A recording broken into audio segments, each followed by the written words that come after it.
Hello everyone and welcome to the 2026 FC Internazionale Milano finals.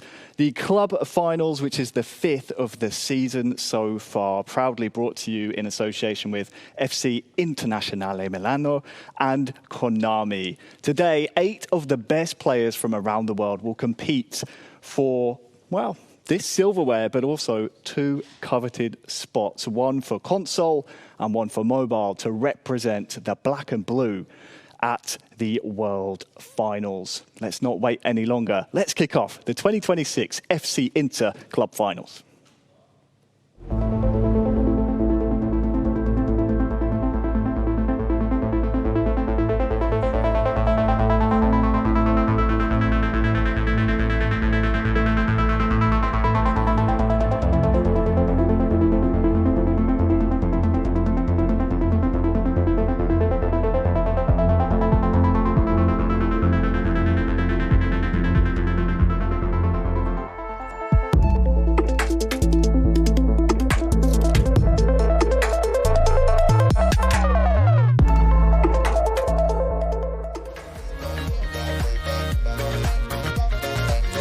Yes, hello everyone. We're back here in the studio. I am Harry Shannon, your host for today. I've swapped the commentary headset for this fancy tablet to guide you through today's action, but luckily for you, I'm not alone here in the studio. I'm joined by 2 very good friends and very good commentators as well, Barry O'Halloran and Alex Alcathil. Guys, welcome to the studio. Welcome back to both of you. Barry, first of all, how excited are you for today's action? I'm excited, but I have big shoes to fill with you stepping in here now. So anyone expecting, your husky tones, look, I'm really excited to be back. And when you look at what everybody at home is going to be watching today, unbelievable talent on display here. And I know we say that every club event, but this one really is, it's very hard to pick it. There's a lot of favourites.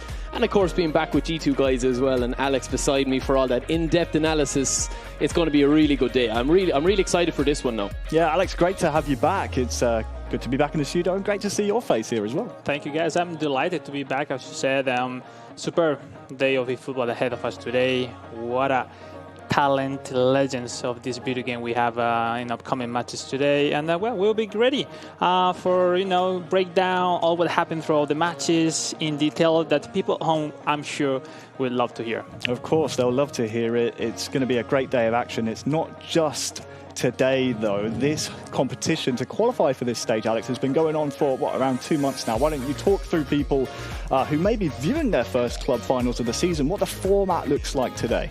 Well, the Interfinals feature a group stage format, either on mobile and on console.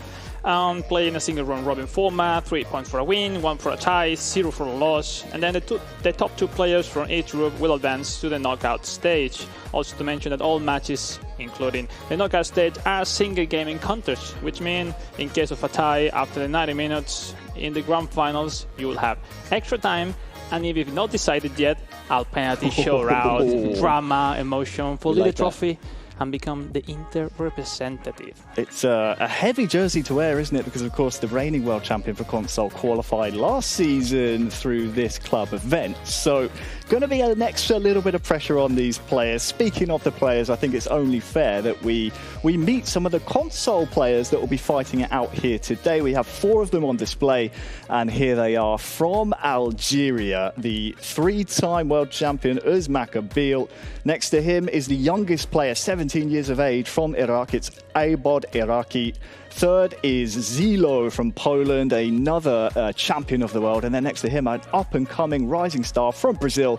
It's João Victor. Why don't we start on the far left, Barry? If people don't know his Makabil by now, they probably haven't seen eFootball before, have they? Because he's one of the very best. I think my mother even knows who his Makabil is, to be honest. I mean, he's a legend of the game and a legend of eFootball on the scene, but 3-time world champion. And if you're qualifying the way he's qualifying here, it's his second club finals, I think. And I do feel like that Inter are going to suit his play style, I think. Will he tweak it a bit? If you look at some of his results there on the graphic, if you see some of the results there, like, he's had some big victories in terms of scoring lots of goals.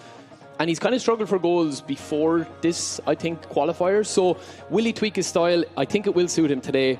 he is definitely one of the favourites. But he's such a big name with a huge reputation. Yeah, your mum is quite a famous Makabil fan, of course. She absolutely loves him. But let's move on to the next player, Alex, 17 years of age. It's Iraqi. I love to see these teams coming up at this stage, making his debut about Iraqi at the club events finals. One of the new faces we are seeing recently in the eFootball scene. We don't know yet how long his career will take, but I'm sure having a spotlight. Let's point out that final victory against Saif Al-Hacker, the man from Jordan 2-1, who made him qualify here today. Love to see new blood into the scene, new faces and talent.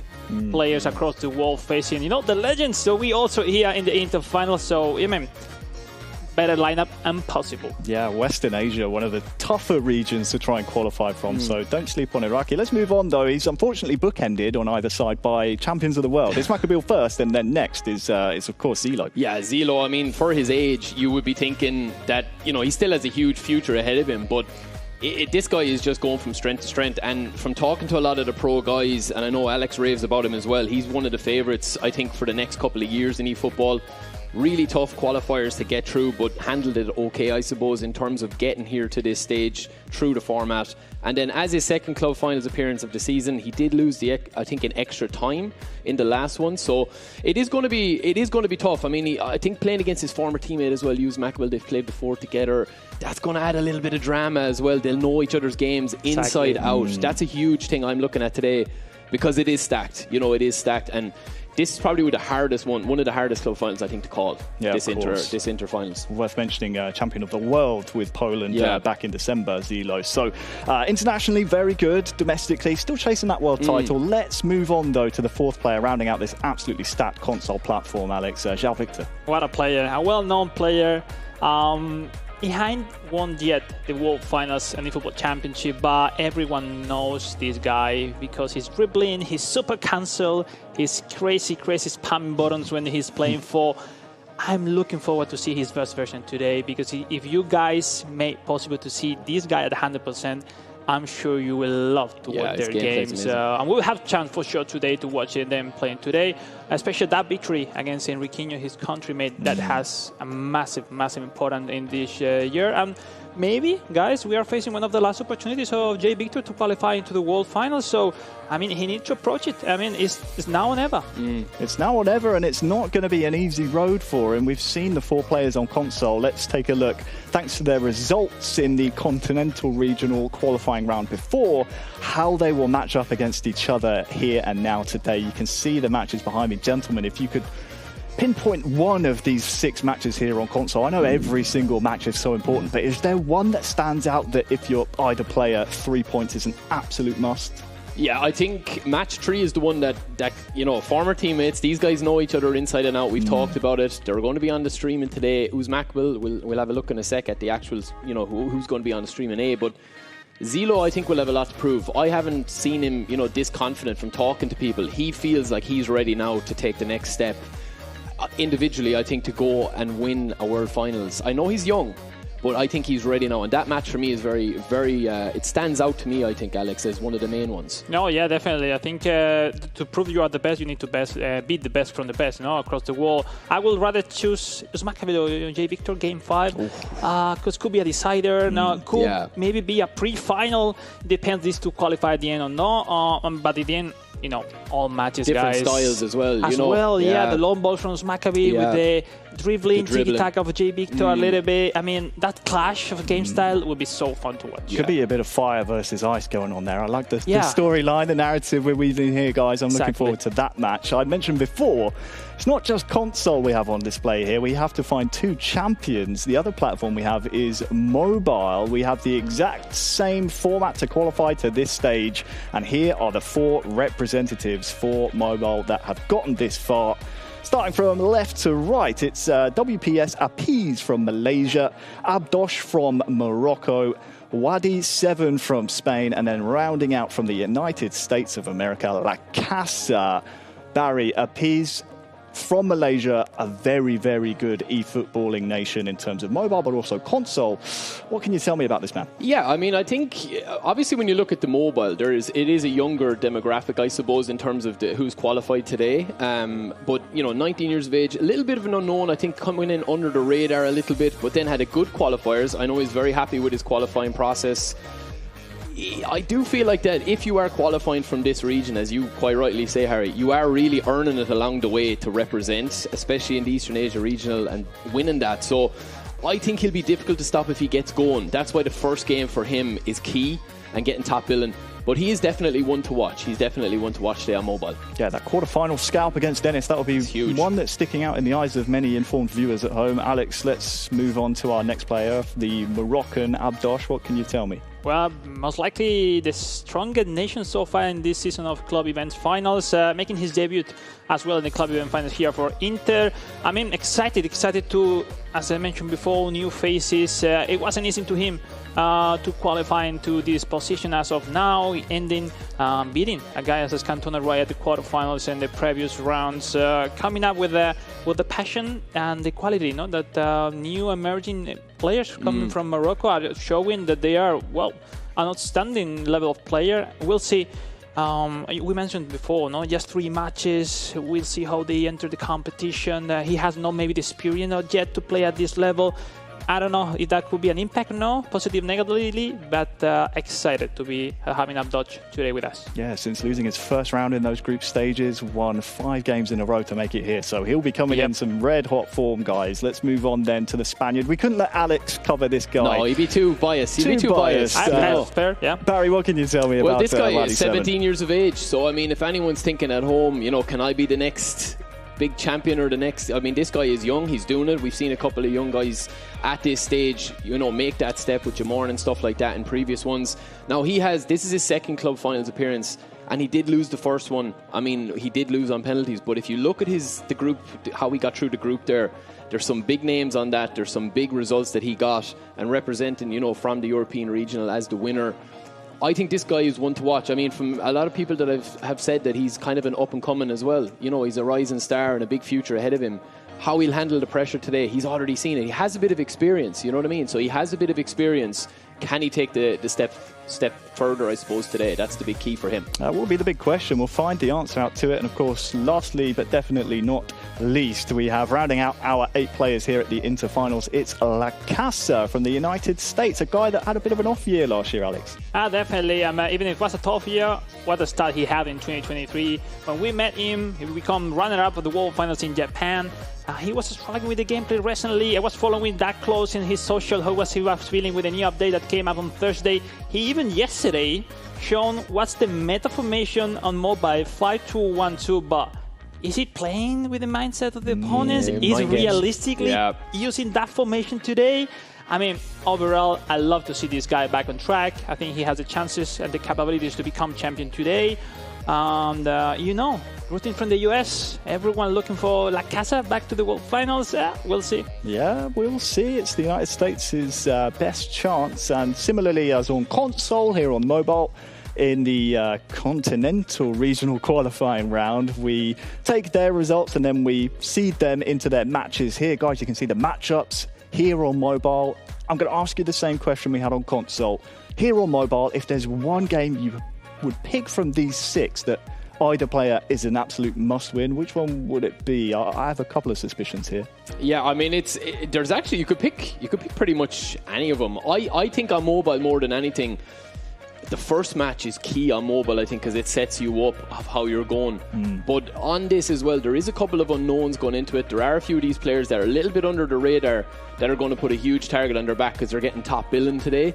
And I do feel like that opening fixture, I think, Alex, could be big into how this is going to go throughout the day, because it does go quite quick on the mobile, but there's no bad match on the mobile either. And what I'm looking forward to seeing there as well, even in match 3, like that mix of styles, that mix of just playing different ways is going to be huge. Oh, definitely. I mean, I would rather choose game 5, but honestly, on mobile it's difficult to predict. You mentioned at the end you have to have the momentum on your side and being focused, trying to perform as better you can. Matches, it takes like really, really short game of matches. So I don't know. We can bet who's going to win. I don't know. That's not the moment yet. Let's start to get into the matches, Barry, and and to find the surprises that the player bring us. We'll have some surprise along the way. I'm sure we'll have some surprises and some people getting to where they want to be, some people not getting to where they want to go. So that's going to be interesting, as it always is here today. Yeah, we'll be just a couple of moments out from the matches, but to keep people informed, if you're watching us here on the stream, you can see these matches ahead of you here today, both across console and mobile. Here's the running order, guys. You can see the matches on your screen. In console, we have an Makabil triple header. In match 1, he'll take on ABOD Iraqi. Match 2, he'll take on Zilo. And then finally, match 3, that's a big one, isn't it? Makabil versus Ajay Victor. Then we swap over to mobile for 3 matches. Apiz versus Abdoch in match 4 of the stream. Wadi versus Apiz for match 5. And then rounding out the group stages, Apiz versus La Casa. Following all of those matches, we have the console and mobile final matches, those knockout stages. Those 2 matches at the bottom are a win and in situation. If you win, you represent Internazionale Milano at the Konami World Finals. Guys, it's a huge honor. It is. And it's a huge, I think, whoever's going to win today, Inter are going to have a serious champion on both platforms, because especially the console, like, it's so stacked. It is really, really stacked. Makabil today with his fixtures, he's getting top billing, Alex. He's going to be on the 3 games on the stream and on the mainstream. That adds pressure. Now, he likes the pressure. I know he loves the spotlight. I understand. But it does add a bit of pressure to it, that you do start to feel a little bit more pressure, I think, building, even though he's conquered all before, he's seen it all before. And then on the mobile, you've got Apiz in the same situation where he's getting his 3 games. So that first game, I think, for Uzma to get back out, there's just no bad matchup here. It's a good point to remind how it went for Uzma in his previous club even early this season. He lost really the first match, and even with that, he made through the final. And then lost. So, I mean, he knows in advance, he has proven himself that he needs to start sharper these matches, because, I mean, 3 games, losing 1, you are almost out. But I know these guys have much experience. I don't know at this point how they find they're confident with the gameplay after the last update. They were, struggling to have a confidence way to perform, to score their chances, but definitely overall, Inter, I guess, is a really solid formation, tactics in. We all playing with the same team today. Yeah. And then we'll see Marcus Thuram, Lautaro, and the positioning of Federico Di Marco. No, with those crossing will be key, in my opinion. But at the end, every matchup changed drastically. So we'll see what happens. I think it'll be whoever gets the best, as Alex says, out of that squad. That's what will be the difference today. Yeah, absolutely. We're just moments away from kickoff. Thank you both for your insights. I look forward to tuning into the matches. We are about to kick off, but before we do, I have to inform you about a way you can earn 500 eFootball points. Thanks to the amazing campaign from Konami, you can click the banner from the game, click on the banner, watch the streaming through that banner, and you can earn yourself 500 eFootball points. It's an amazing opportunity. You may as well take advantage if you're watching anyway.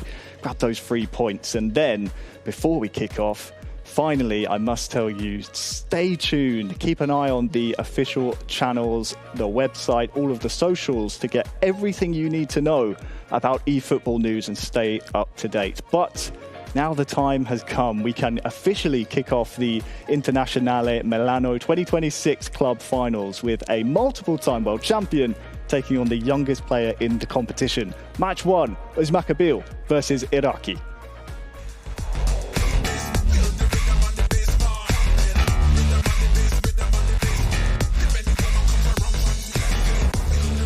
Hey guys, my name is Rashid Walid Teban, alias Makabil. I'm 3-time world champion, 3-time eFootball pro champion, and I will try to win this club final internationally. I'm very happy to reach this club final event. I don't think one player is better than other, especially in online. I think I can reach the top 2 to win with Inter. It will be a good achievement for me. اسمي عبود عراقي، أنا لاعب إي فوتبول شغوف، عملته بجد، للوصول إلى أعلى مستوى. الوصول إلى نهائيات الأندية شعور رائع جدا، إنه إنجاز كبير بالنسبة لي ومكافأة لكل الوقت والجهد الذي بذلته في اللعبة. إنتر نادي له تاريخ عريق وهوية قوية، وتمثيله يدفعني لتقديم أفضل ما عندي وجعل الجماهير فخورة. أنا أعتقد أن كل المواجهات ستكون صعبة في هذا المستوى، ولكن الأصعب غالبا ستكون ضد اللاعب الأكثر خبرة أو غير المتوقع. في بطولات مثل هذه الأخطاء الصغيرة ممكن تحسم كل شيء. إن خطتي هي التركيز في كل مباراة وعدم الاستهانة بأي خصم والتكيف مع أسلوب أي منافس، وأن الاستمرارية ستكون المفتاح. أعتقد أن منافسة مفتوحة، الجميع يستحق مكانه هنا، لذلك لا يوجد مرشح محدد، كل شيء يعتمد على الأداء في يوم المباراة. ثقتي تأتي من تحضيري وخبرتي وقدرتي على الحفاظ على هدوئي تحت الضغط، وأنا واثق من مهاراتي واتخاذي للقرارات في اللحظات الحاسمة. هدفي الرئيسي هو تقديم أفضل مستوى والسعي للفوز بالبطولة. في هذه المرحلة من الضروري أن أقدم كل ما عندي وأمثل فريقي بكل فخر. أحب أن أشكر كل شخص دعمني، سوف أقدم كل ما عندي في كل مباراة، وإن شاء الله نكون عند حسن ظنكم، ومن الله التوفيق.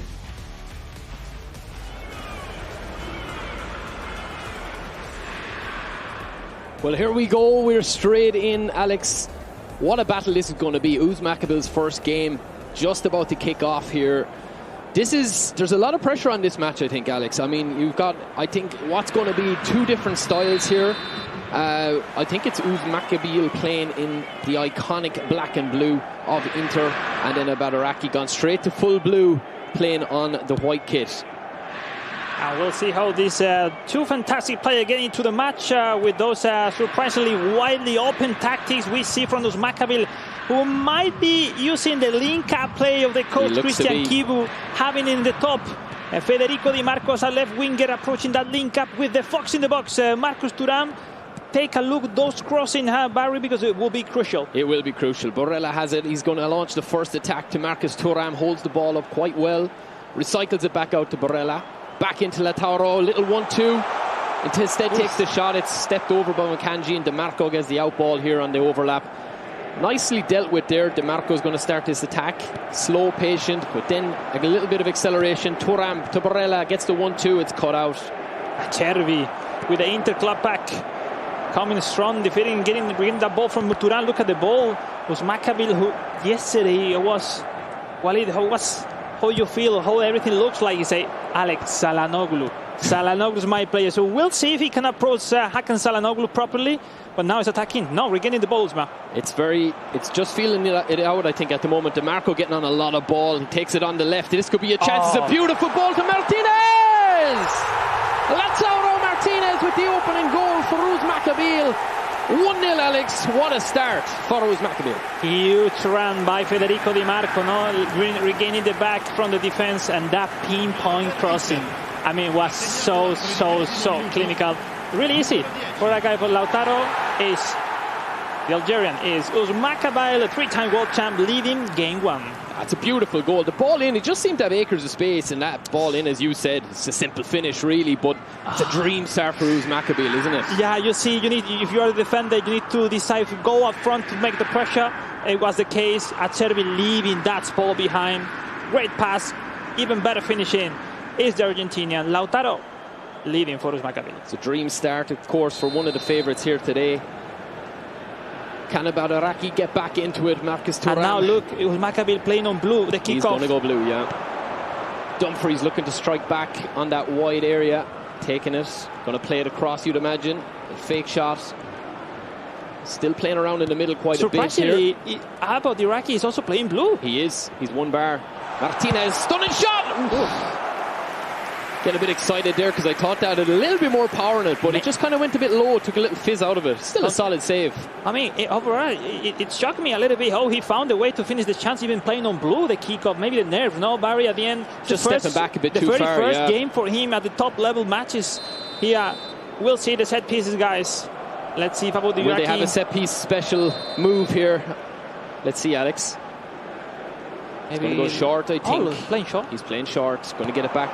Lovely. To Dumfries. Now the cross might come in with a fake shot or two. Oh, playing around, beautiful. Well, Mkhitaryan just takes it out and stunning passes that clear. Wrong foot, no, for Di Marco. No, it was in the right-hand side. Yeah, wrong option. Yeah. Mkhitaryan to start again. Makabil is on the attack. It's through the middle. Lautaro. Imagine Darmian will cut that out, and it's a stunning clearance. Di Marco again. Martinez. Di Marco hasn't returned to his position yet. He's in trouble. Di Marco, lovely play. Makabil in slight bit of bother here. Dumfries, lovely dribbling. Lautaro, left foot. Thuram's not there. Still on. Thuram recycles back to Barella. And there's the... Oh! What a strike! Almost. Unbelievable attempt. It takes some extra time, but when you prepare in advance and it works, damn, it's so beautiful, that finishing. That's an amazing attempt. Dumfries, Makabil just living to fight another day. 25 minutes gone here. Acerbi to start again. Bastoni playing on the left there for a minute. Spreading the ball out, lovely over the top, but it doesn't come off. Just get a chance to breathe there, Alex. It's just end to end. It's very aggressive from both players. No, it's becoming more and more. Even the match, with the lead of Makabil now, lovely switch of play, looking for Federico Di Marco. Now for he's running. He had a through ball. Thuram has it. He's no support. He's going to have to turn it back in with a bit of dribbling. And now Di Marco for the cross. Fakes one, stunning. Just left a little bit too much of work to do there, and Dumfries clears. And Makabil has got an overlap there, which he loves, and that's the one he looks for. Dumfries takes it on the right. Hectic pace, eh? It's very hectic pace here. It's end to end. Look at the speed of Marcus. Thuram, lovely turn. Back in, but he leaves it a bit too late. Nice the Serbians had a very solid start to this game for Makabil. No, really nice play on both sides at the moment. I love what I'm seeing. Top level of eFootball.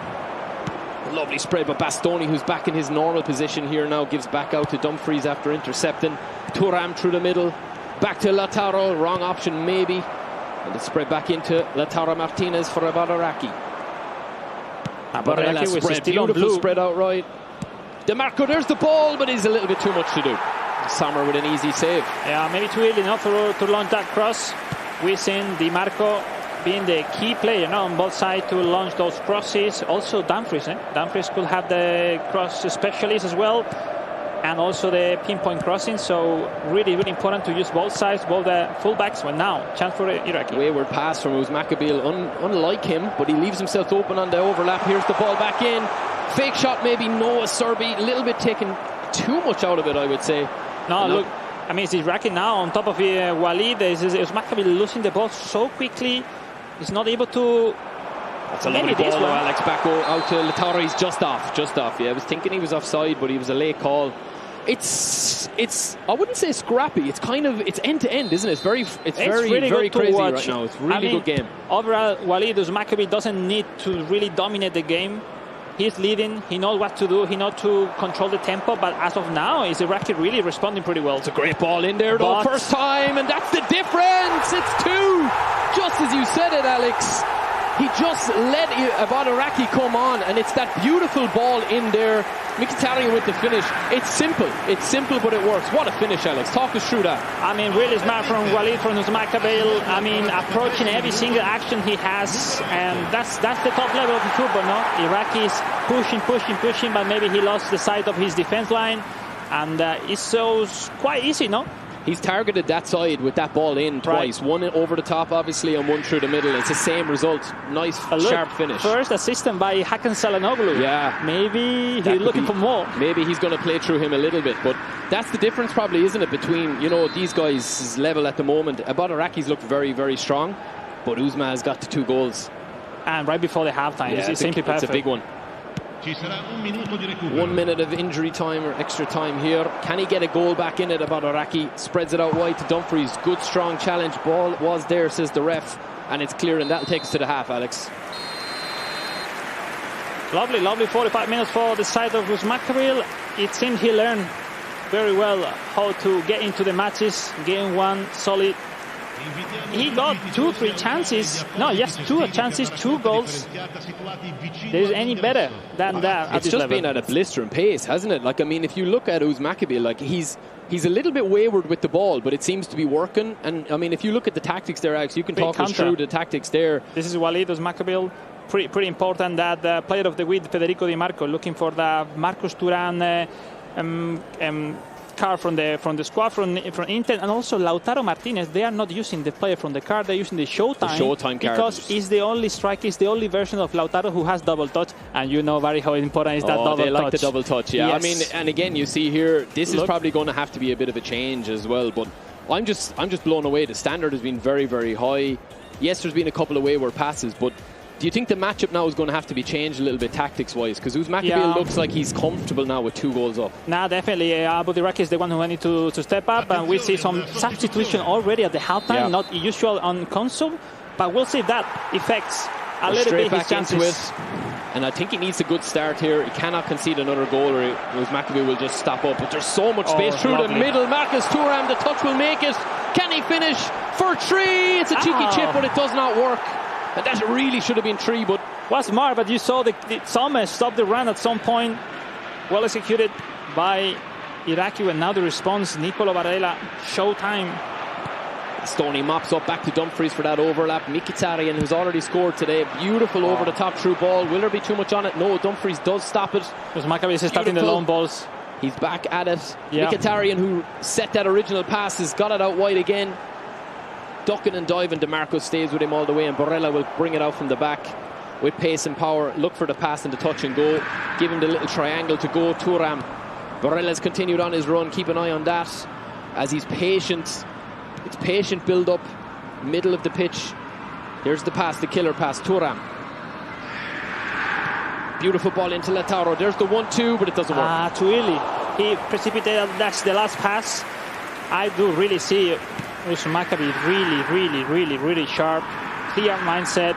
Seems that his long balls are working for the people at home. He became basically 3 years world champion by those long balls. Even if the game changed, he found out the way to what a do pass. Like unbelievable that. Ball to Martinez, and that could be the game. Just on the stroke of 60 minutes, and it's another beautiful goal. But it's one pass, Alex, as you said. It's a long ball, but it's more of a diagonal kind of outside curling shot or outside curling ball. Makabil with an unbelievable finish. What a goal. I mean, let's see the replay. I mean, it's really difficult to predict those long balls because it doesn't seem that there is an option. But once and again, his man, Hakan Çalhanoğlu, finding a lovely line to receive that easy finishing coming up for Lautaro Martinez, scoring his 2nd goal of the day. And ladies and gentlemen, Makabil is back. He's back. He is back. His gameplay is so difficult to stop. Yeah, I mean, he looks on fire. And do you know what's even a bigger compliment? I think Iraq's actually played quite well. He's impressed me with his play, but it's just been those 3 goals there. It's how Makabil has got him. They've looked so simple. Like, it's one pass. Yeah. And it's just opening up his defence. And that is scary if you're going to be facing Makabil today. No, at the end you think, Barry, when we start losing the game, you try to push even more than usually. That leaving open the door for more and concede more and more. And they, basically it was happening for Iraqi, and now needs something that looks impossible, no? But we'll see, still time. We'll see, just still time.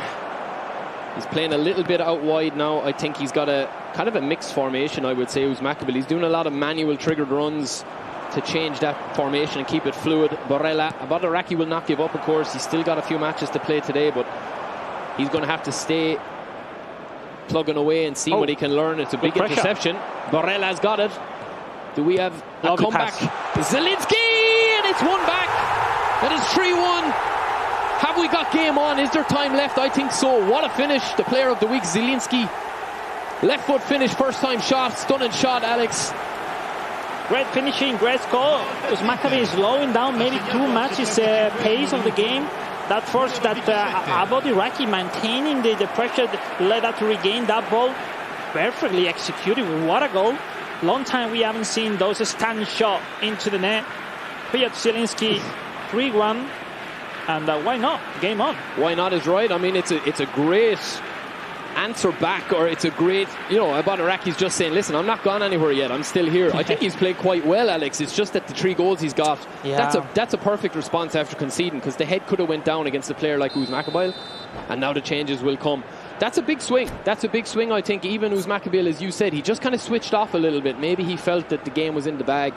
There is still time, though. No, there is time. Very, very interesting now. Makabil, he was playing with the sub tactic because Mkhitaryan was in the right-hand side. And now, we'll see now, Zielinski, he can end up with some solution for Walid, but overall he has everything under control. Yeah, I think he he's knows still how to play this kind of matches, 2 goals up. Maybe he will even more slow down the match, the pace, to make uncomfortable his opponent.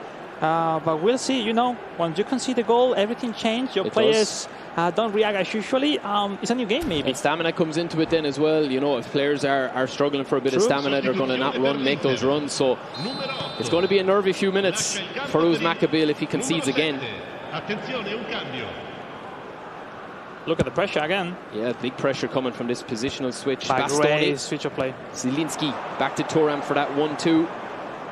He's just basically dragging player out of position. He's just doing that right now. Yeah, it's great. It's great play, and he's just slowing it down as well. Doesn't want to get caught in the break. Barella over the top again. And once again, perfect. Makabil. Lovely ball in. Keeper. All right. Just said, I'll punch it out. I wasn't sure of catching it, so safer option. Dumfries to recycle it. Back into Bastoni. Bastoni with a big switch again. This is a 50-50. Yeah, also winning those headers, Barry. You know, having such a huge percentage of winning those headers is really, really important. Those challenge, and you know, Walid Makabil, he's really, really good at it. Barella can he get a second goal back for about Iraqi? It's a beautiful interception from Akanji. A bit of unluckiness there, and there's the counter attack now, which is going to be Thuram on the ball. Little fake. Doesn't fall for it. Bastoni clears up, mops up. We guess Thuram and also Lautaro is playing with counter target because his stamina is still really, really high. Yeah. Really smart. That's for the people at home. Counter target on your center forward works pretty good. Bastoni on a lot of ball. That passing style as well for a centre back is not too bad to have. Barella. And he's coming. Just about at it, the 80-minute mark. He's just waiting. He's waiting. He's a striker. He's gone one blue as well, Alex, and you could see him just kind of as you predicted. But that's affects because the run forward from the player now are not starting as usually before, so he's limiting himself right now. But it's a bit of game management. I mean, this is what you need to do. Really, just slow it completely down. He's already got his lead. And now easy ball. That's a lovely ball over the top again. Mixed. There's 2 men waiting in the box. Does he get it in? Lautaro. A little bit of dribbling back in. Thuram's in the box. Will he have a shot? He won't. It doesn't come off. Sukic in midfield to take it out again. But do you see the different pace that Walid is putting between first half and second half? That's what difference between the best and the top players. No, those read the momentums, read the tempo, and now he's managing perfectly the game. He's survived that initial scare, is right, Alex, and he's just, I think, just playing the clock down now a little bit, but still not playing, you know, super defensively. Interception from Lautaro. There's a man in the middle. This could be 4. This could put the icing on the cake, and it does. Marcus Thuram. He gets his goal. He's had a solid performance today. Lautaro, his strike partner, with 2. Marcus Thuram with 1. Game over, 4-1. That's it. And even this 4th goal could be really interesting at the end of the day. You know, it's not just the 3 points. It's just a goal different in case they tie on point at the end of the day. That 3-goal advantage could be clinical and decisive. So well done, Walid, approaching the mistake, desperating about Iraq 100% at this action, and perfectly executed. Yeah, it's a nice finish as well. Lovely little finish. Simple finish, but they all look finished when they go in. Or they all look easy when they go in. Definitely. Yeah, it's kind of, I think, it's been a good game to watch. It's been very open. I think that, as you said, Alex, Makabil has played it very mature. He scored 4 or 5 shots. Yeah, very clinical. But a mature performance as well from, you know, a previous champion. As you said, changing the tempo as well all the time is huge, isn't it? Because it kind of throws different things at you. That's normally what is missing in the new players, as is the case about Iraq. They know to play at a rhythm and a pace, but they don't find a way to switch pace throughout the match. So we are facing such an opponent as Walid. You know, at the end, if he scores everything he has, you just need to congratulate him and start to thinking into the next match. You know, this is not over. Yeah, I mean, it's a great performance from Makabil. 4-1. Lautaro with the 2 goals. That 3-1, I think the 4-1 result, I think about Iraqi will be a little bit disappointed conceding 4 with the goal difference. As you said, that could come into it, but business as usual for the former champ Makabil. Look at the stats. Yeah, he's back. I mean, it's what stat stands out there the most? Incredible that you see this at end up 4-1, but And the feeling that one player has everything under control, clear mindset, going to the wings, desperate the opponent, dragging the players out of position, and then those long balls are world class. Yeah, I mean, that's the difference. If you look at some of the highlights here, I mean, that was the difference, I think, was those through balls, because the goals looked quite simple. This one could be more a wrong decision by the defender, in this case I would be right, but the rest of the action were masterclass by Makabil. It's a beautiful ball in over the top, in fairness. He just gets caught, I think, for a little bit of pace at the back. Yes. But it was the second goal, I think, that was the killer blow, really, because Iraqi had started to actually perform and play his style just before half-time. Was a killer blow, really, wasn't it? Oh, well, definitely. I think, I mean, I hope their opponents are watching how to find some ideas, how to stop Makabil, because it's been massive. The facilities he's got through the wings. Maybe, you know, some markings are useful most of the time, unless not to play that easy and force him to go into the center with more pack of players. I don't know, it's difficult. I expect every single game being completely different play style. And the good thing of this is not over. Makabil need to win at least one more game to get through. And it's about to start the competition really for about Iraq. So, we'll see. I mean, Lautaro Martinez, as you predicted, is going to be one to watch up front. I know Marcus Thuram did a lot of work, but that is just deadly finishing. Left foot, right foot, doesn't really make a difference. And he has that double touch, that Showtime card. So Makabil is looking scary. We'll have to have a look and see what the other results are, but he's in prime position now to get out with this group. Now, that goal poacher card from the Showtime Lautaro is really, really important. When now we're going to see the goal from the Iraqi. That through ball pass the back, and that's It's actually a beautiful goal when you look at it there. First time. Yeah, I mean, just a little bit too late, maybe, and could have scored maybe another goal as well. But overall, maybe it's the only chance he had advantage over Makabil, no? I think, the only clear-cut chance, I think, But you have to take him, and Makabil took him today. And this is just a little bit of an interception as well. We've all been there where we've lost the ball in the backs like that. But listen, business as usual for Makabil. He does look in scary form. He seems to have no hang-ups about the previous club finals. 100%. He is ready to rock today. He's ready to go. And I do feel like that he might have a sterner test to come. But he's playing with Inter absolutely beautifully, isn't he? I totally agree. It's all about mental side. Now it's starting every game to be harder and harder. That's the last goal we saw. If the score is different, more tied, I do 100% believe that Wadi Iraqi will not concede that mistake. But look at the stat. Not many passes needed for Walid, Rashid Teven, aka Makabil, who will stand out as the favorite today.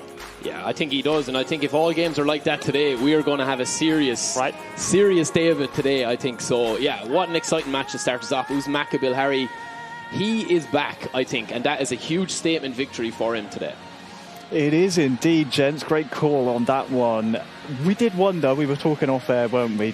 Does this Inter-team matches Makabil's play style? And I always had the question in the back of my head. It's going to be down to that first match. You can see some of the statistics behind me. It was a close game. My question now, it's not that anymore. It's more for Wadi Iraqi. Is this going to be too much of a hurdle to bounce back from? Obviously, it depends on the results that happened elsewhere. But didn't we see enough from Wadi in that game? I mean, 100% he lost the nerves after that game. It's now new story. Your chances are likely to be gone if you don't react on next game. So I think nothing to lose, a lot to win, no? Change of mindset. I think, but it's just the problem with Wadi Iraqi is it's heavy hitter after heavy hitter. Like there's no easy game today, and that one, I think, if he was going to get a result, it could have been in that one, because the first game is always up in the air.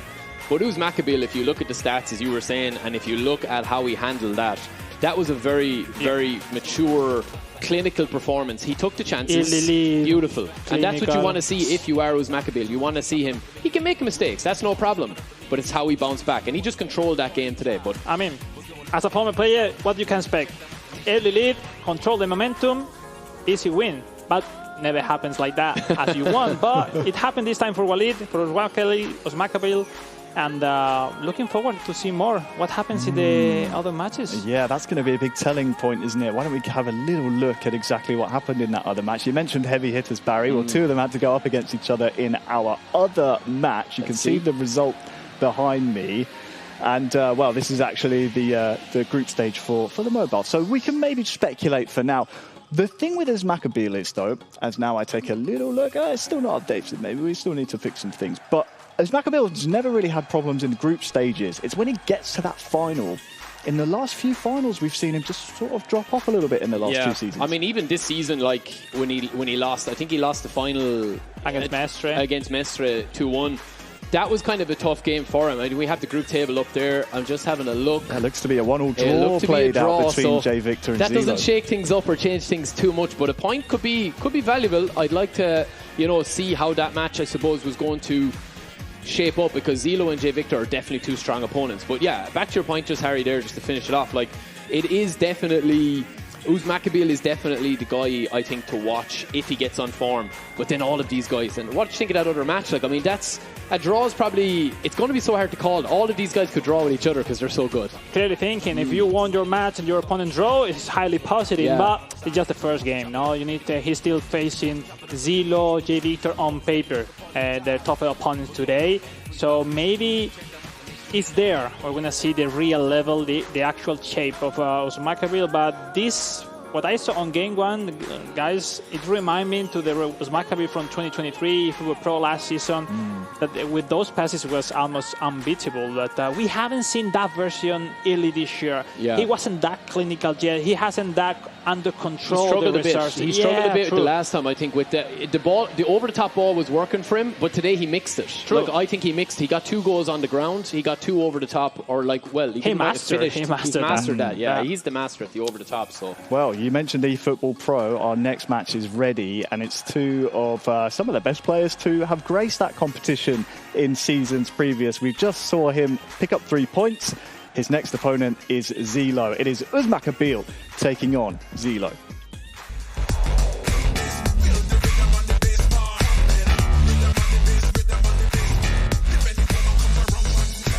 Hi, my name is Zilo. I am 19 years old. It's a huge honour for me to represent Inter, and I'm going to give him my all to become the champion.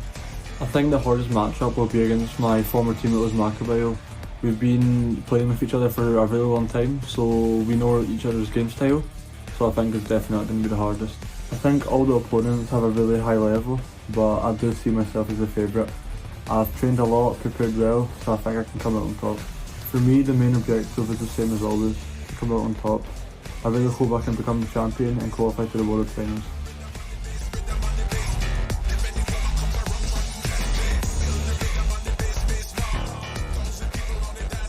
Match 2 on the stream in A. And this is a heavy hitter if I've ever seen one. Former teammates, they've mentioned it before, they've mentioned it again. Zilo saying that he feels he's the favourite. What a match we have here. And I don't know how often they practice lately, because when you face a former teammate, the history is completely different. No? They know each other, they know what they are supposed to plan into the match. So we'll see, Barry. Game on. Zilo playing in the famous black and blue of Inter today, and Makabil switching jerseys into that ice white, I would say. Beautiful jersey from Inter, but it is Zilo who gets the first chance at Kanji. Is it gone out for a corner? I'm not too sure. I don't think so. Sommer to reset. I guess Zilo is not using the link-up play for Christian Kibu because Federico Di Marco stays as a left fullback. Federico Di Marco, which is a really complete defender, he's struggling not having man marking. So we'll see if Makabil can find those issues and taking advantage from it. Probing ball through, and it's spread out wide here. And Makabil, as you said in the last one, for anyone watching at home, he seems to be using a sub-tactic, seems to be switching his formation quite a bit in his tactics, but it is him. It is Zilo who is on the first proper attack. Zielinski dancing out wide, dancing again. Oh, look at that. He is playing lovely football here. Martinez, there's the overlap back to Zielinski. Turam is waiting in the middle. Lovely double touch, but it does not come off. But it's good. Different thing. Not just arrive and crossing, going for the one-on-one. What a pass, though. It moves Makabil. He's done it in the first game. He's done it again. And he holds his nerve for the first goal. It's 1-0 to Makabil, who looks to be back on form. Lautaro with another goal, and he takes the lead yet again. It's not the same version of Makabil that we saw earlier this season. Just going to the win, he made with his tactic that his opponent formation get destroyed. Have you seen that space in the center? Simply unbelievable. No one following that run forward from the goal poacher, from Lautaro Martinez. Once again, Walid Rashid Taban leading his game too. Just as acres of space from the pass from Mkhitaryan. And I'm not too sure if Zilo switches off there or if he just didn't expect the pass. He should be expecting that pass. The problem, Barry, is the distance. It's that far that you don't realize it's that easy. You need to move quickly with your cursor, many players to reach your defender, in that case Bastoni, and drag back the player is difficult. It is. It's very easy for us to say it here. There was so much space, but Zilo will not panic. I mean, he will be back into this if he can. Unless you play many games against Makabil, it's a unique game style. You know what I mean? Wow. Mkhitaryan, a lovely ball in. Akanji, and that was a real chance there. What a pass. It was a beautiful pass. Then he had more time to control, turn back. He decided the first time shot, almost in. Great reaction by Zilo. But it is promising from Zilo. DeMarco. Finally, one long ball. Header. Another long ball, and that's going to go out for a corner. Corner? Yeah, it's come from nothing really. Just another long probing ball from Makabil. Now he's going to bring this one from the training ground. You would imagine he'll have a plan here. Will he go knock on? Will he go short? He goes short. All right. Mkhitaryan takes it on the inside line. Sweat across. Barella! Oh, it's two! It's so simple. And it's Marcus Thuram off the training ground. So this guy is mastering the long ball, also mastering the set pieces.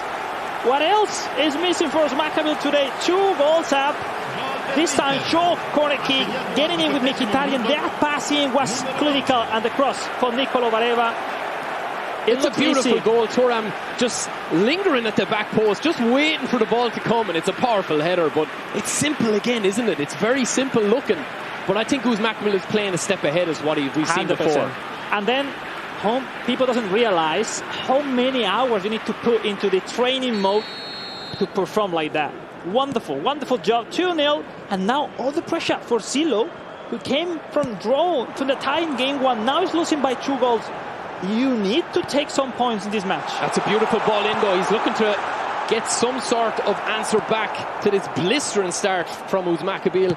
If you are just tuning in, you will see this pass again and again. It's probing forward to Thuram. Fake, cut back. Thuram dribbling. Is he going anywhere? Using his strength. Mkhitaryan cuts it back in.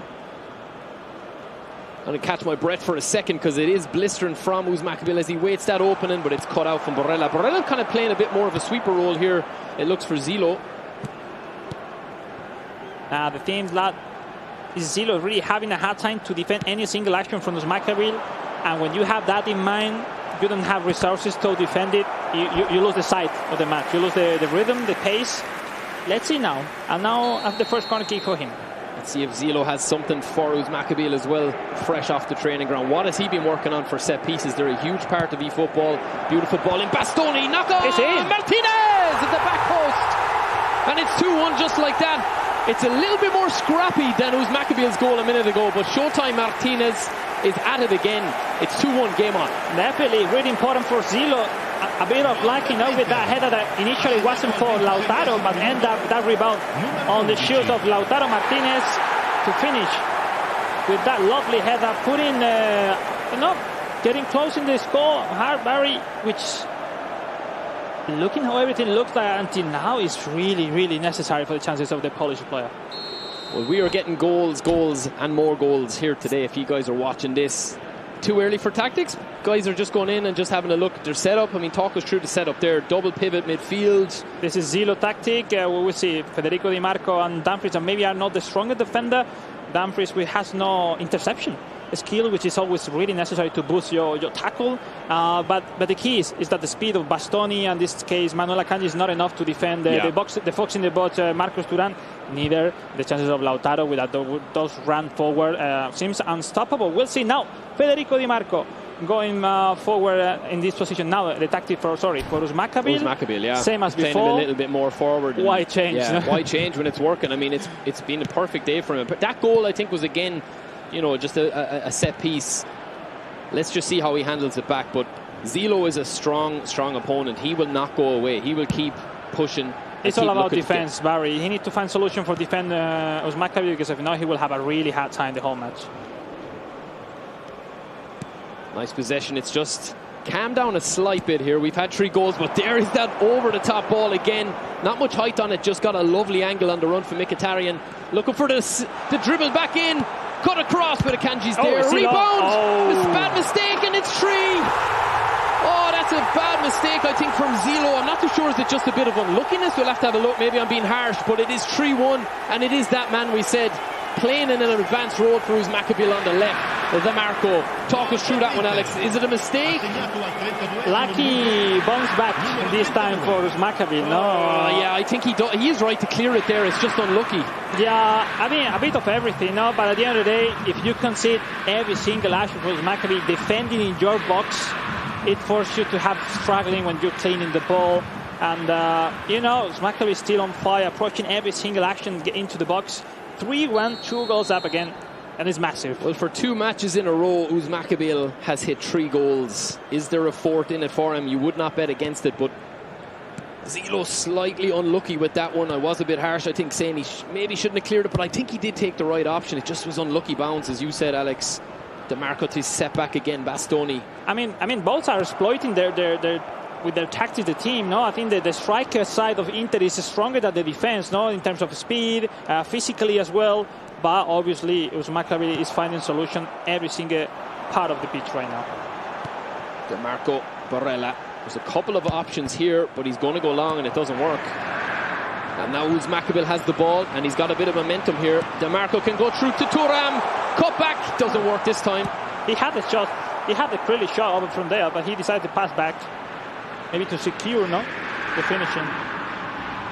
DeMarco recycles the Sommer. Zilo just trying to maybe play a little bit more fluid.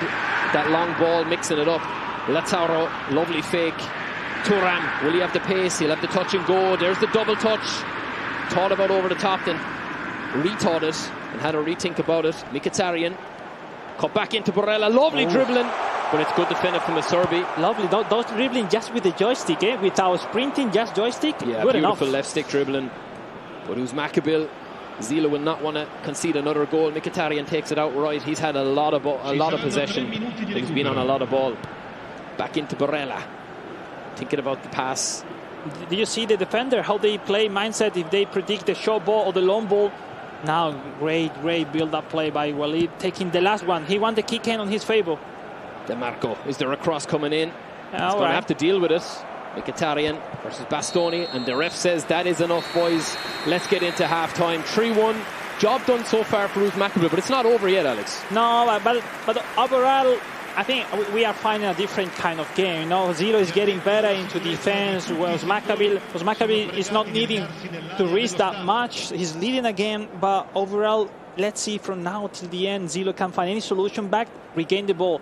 Not just in the box, through the half of the pitch as well, to maybe those counters to do something else. Not that he's missing as of now. Yeah, no, I think Makabil. How do you stop? What would you do? How do you stop the fact that he's got overlaps every time? Mkhitaryan is getting on so much ball outright. That's the thing. You destroy your tactic just to block his tactic. Yeah.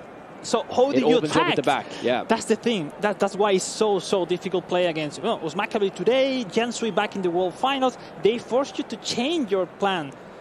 It's not easy. It's not easy to adapt, especially in real time when you're playing, and then you have to defend. You're trying to score goals. Even if you're will losing. He make a change? Is it too early to make a change? I mean, Makabil probably is not going to go too defensive yet, but as the game goes on, he will. He will. Yeah, he will. So the rhythm, the pace should going down through the time is passing 100%. Bastoni, Makabil gets us underway in the second half.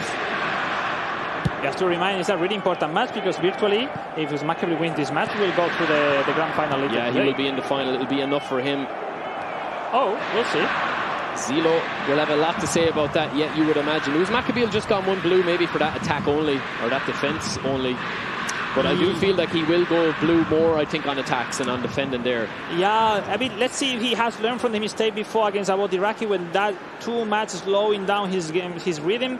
Now look, the long throw from Dumfries to Marcus Thuram. Ball in, it's a cutback. Kanji. Dumfries is on the waiting. Mkhitaryan. Those long throws sometimes feels like a corner kick, Barry. Dumfries. Ooh, bit of a mistake. Was waiting for the perfect pass. But it's positive, no? Unless if Makabil doesn't finish his chances, it's positive for Zilo. Well, Zilo gets one in, which he'll be looking to do here. Thuram, he's got a chance here. This is a nice chance, looking for that controlled shot. Predictable, maybe. A little bit too, yeah, a little bit too. too easy to read. Mkhitaryan. Especially the animation is not that fast, no? Yeah, sometimes at that angle it can be difficult to pull it off too. Mkhitaryan back into Barella. And it was Makabil just probing, just waiting for that perfect pass, which he now gets on the left side. A little bit out of position here, but he's just ducking and diving and turning and twisting. And that's a lovely ball in, back heel, but there was no one there. Barella and Mkhitaryan for Zilo now on the counter-attack. Lumps it forward, what a ball. Throwing back something at him. Martinez back to Zielinski, back to Martinez, but it's just a wayward pass again. And Bastoni will just calm it down a little bit now. Try get to maybe the 70-minute mark. He's trying like copying a little bit those long balls. There's a little bit of inspiration coming in here. You are correct, Alex, with those long balls. But if it's working, you've got to have to be able to adapt to it. I'm reading Barry people from Brazil asking where is Joe Victor. Later today, last match, we'll have Jay Victor. We will see Jay Victor, the dribble king as they call him, with that Brazilian flair. Dumfries, beautiful ball in here. This could be number 4. It's actually the right option, just no pace on the ball. And the second half has been a little bit more measured. I don't think it's been as fast-paced. Zilo is having to chase, obviously, and you can see Makabil with the one blue bar. I mean, he's going to just try and control the game, as we've seen. Exactly.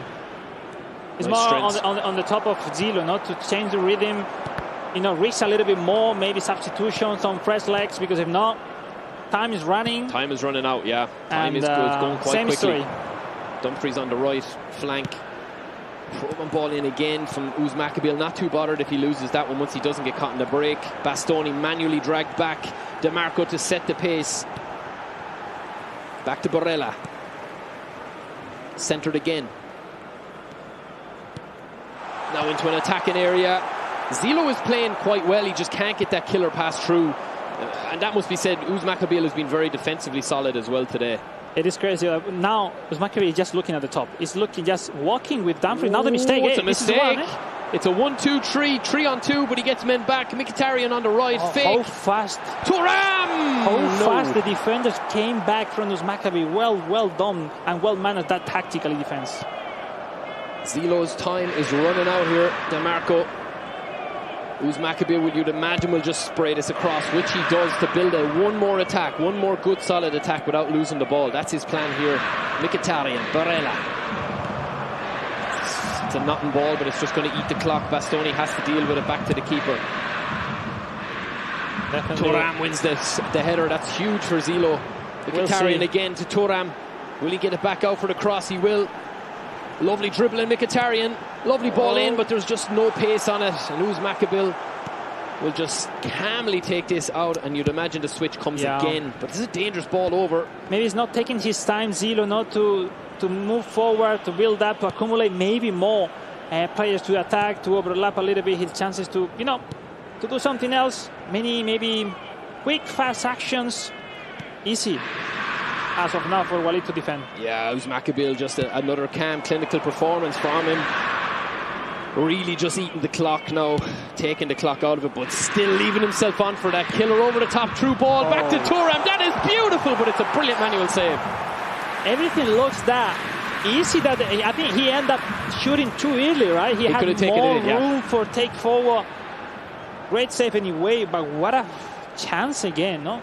It's a lovely chance. I mean, that ball, it just looks so simplistic, but he's just creating so much space with those overlaps and those balls over the top. 85, no subs, substitution. Zilo knock on, attacking. Maybe now, maybe he heard us. Too late, maybe. Yeah, 5 minutes left, I think. You know, stamina's and also. I think Zilo might be a bit frustrated in this game. He feels it probably got away from him early, didn't it? No. He hasn't found a way back into it. Even though he's played quite well, he just hasn't been able to kind of get that killer pass going, apart from the first goal. I mean, when you face Makabil, you don't play bad. It's just simply, you can't stop him, you know, so we'll see. I mean, it's not as easy, this story for Zilo, that will end up this game too with just 1 point.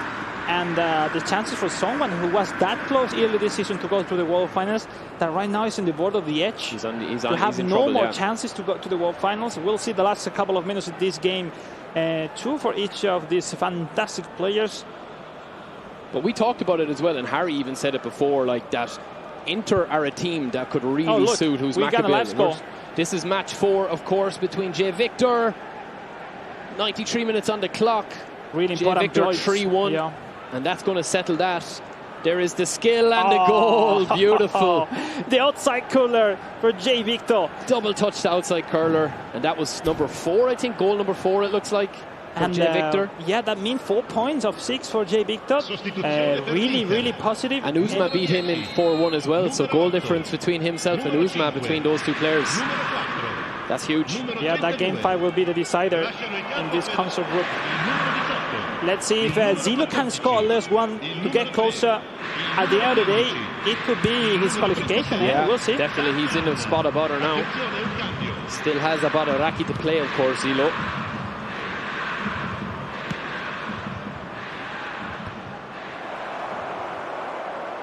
But this one is all but winding down now. 3-1, very clinical, comfortable performance from Makabil. He took his chances well. He's looked very, very good today. His form has been incredible in the 2 games that we've seen on streaming. And Akanji will go back to the keeper.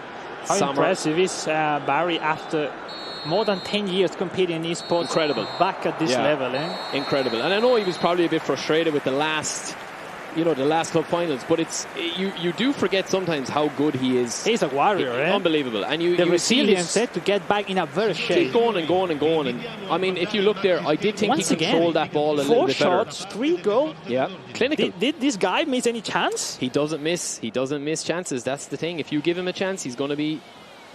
You see from the highlights here, in case you're just joining or you just are looking at the highlights, that was the first goal. And no, Zilo was not a man down. That just space happened because of that beautiful pass that came from so deep that it just created so much space. Let me jump in. There is a positioning when he in his pitch like that.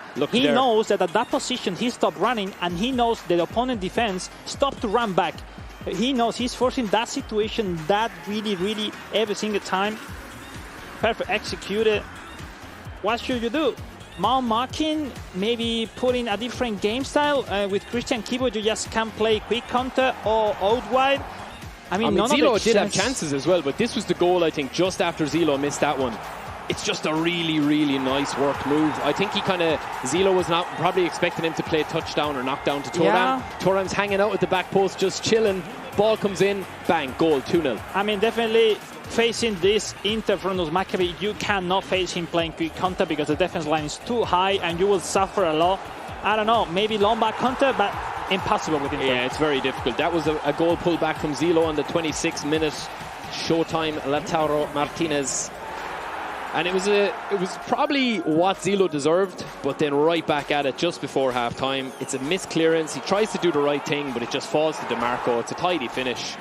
Nothing more action after that, after this chance. The game was pretty hectic at the start. After this one, it's all settled down. We are comfortable with the situation. As Makabil stay playing widely, taking his time. We had a couple of half chances, I would say, for Zilo to get back into it, including that one there. It's lovely defending when you look back at it. Zilo now in a slight spot of bother, I would say. Still has a bother Iraqi. This was beautiful. I mean, it's a brilliant save as well. That whole attack to defence, the ball over the top, the ball back in the middle, and he probably should have finished off that goal there. But I mean, that's probably the only mistake Uzma made today, so you can't really criticise it too much. But yeah, an incredible performance there when you look at the actual possession stat of Makabil. I felt like he definitely did control that game a little bit better. And I feel like he was even more clinical in that game. I haven't seen any mistake in 2 matches from him because defensively solid, not conceding. The goal he conceded because his opponent did something really great. Yeah, really good manual save. So at the end of the day, it's what you expect from the top of the wall. No, so we'll see if that end up with a triumph later today, because it's not over. It's already only group stage. It is, but Uzma back on top form, and Harry, I think he's looking scary today now. I think that is what I would not like to be playing him. If I'm playing him, I'm taking the batteries out of my controller. Or just throwing the controller. You will have a horrible time. Sorry, lads, I can't play today. I feel sorry for any of the walls in the room if you have to play against Makabil. Because for me, having commentated on this man for it's probably going on about 8 years now. I was there in London when he won his 3rd world title. This might be the best version of Makabil we've ever seen, guys. Yeah, unbelievable. I mean, it's just as Alex said, like, he's not making any mistakes. That one mistake he made was not scoring a 4th goal. And it was a brilliant save from Zilo, so it's not even a mistake. So, I mean, if he keeps this form up, I mean, what can you do? Like, he's just making unbelievably talented players like Zilo look like he's getting loads of space and making mistakes. It's not. It's just Makabil playing so well. No, exactly. And at the end, just let's keep in mind that Uzma won 3 world titles on PES. Maybe it is true it's his best version on eFootball. Yeah, I agree. Because I don't remember seeing playing that solid. No. On the other side, Zilo is not over. He's ending up with a -2 goal difference as of now. Still planning to play against Wadi Iraqi the last game. He will need a huge win by a lot of goals, expecting Makabil beating J Victor in Game 5.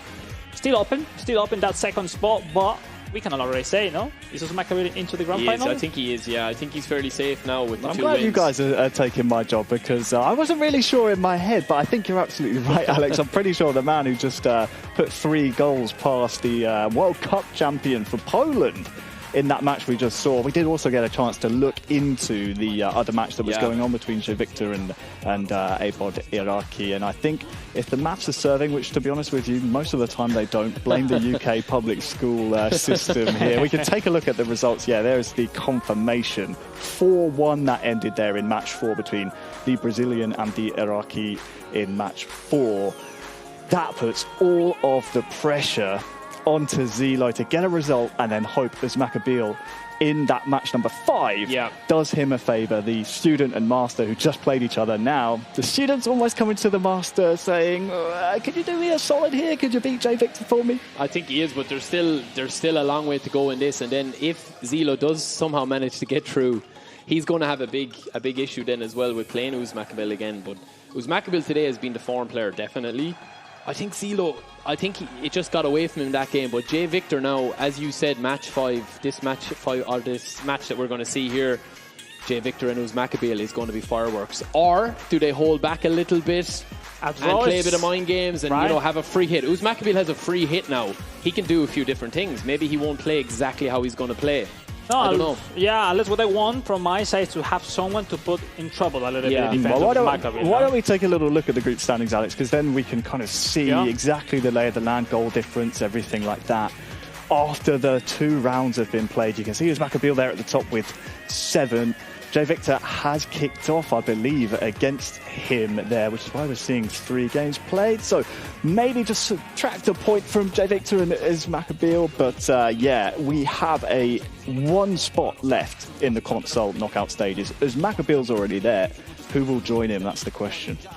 I don't know. I mean, it's very hard to tell. I mean, at the moment, you would have to say that J Victor is, it's the destiny's in his own hands. And like, I would always want that. I don't want to be dependent. Like, Zilo's now dependent on a lot of dominoes to fall. He just needs to win. Yeah, it's out of his hands. A lot of goals, and expecting a lose from. But he has to win by. He has to win by a few goals. Yeah, 3-4 goals minimum. It is tough. Wadi Iraqi now, his chances are 0 to get into the final. Maybe plays more relaxed and more enjoyable. So that's when he performed the better. What I can say is that Makabil will be really difficult to defeat today, because with his auto-wide formation, I expect JV to play quick counter with this 4-4-2 with 2 AMEFs. So he will struggle to defend as Makabil, because the quick counter, the defense line is really high. And we've seen it's really simple. Yeah, he's mastered that.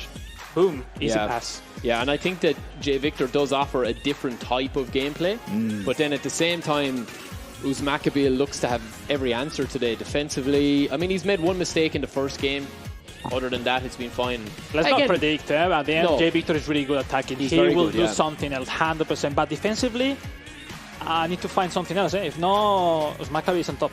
Yeah, I think so at the moment. Yeah, he definitely is on top at the moment. And we've had a good day so far. Wow, fantastic. It's shaping up. I mean, whoever makes it to the final, Makabil is going to be there. You're going to get some good gameplay. We're seeing the best of him today, I think, Yeah, almost definitely. You guys didn't want to predict, so I won't put you on the spot while we make sure our match is ready to kick off. The final match of the console group stages is J Victor, the eFootball Konami International Cup champion, has 1 foot in the final. Will he face Makabil? He needs a result against him here. It is J Victor taking on Makabil.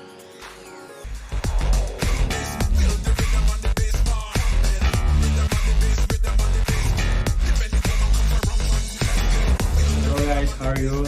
My name is J Victor, and I'm a professional player in football. Also, I represent Brazil. For me, it's a great achievement. I'm very happy, and I hope I become a champion in this event.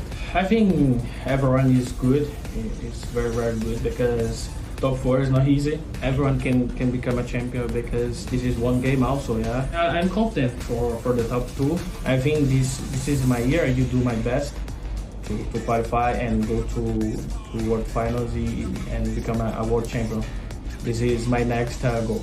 Thank you for everyone for all the support in all the tournaments. Yeah, I will do my best. Thank you, my family, my friends. I just want to say thank you for my team, for my selection, Brazil, and trust in J. Victor. You make history this year. Trust.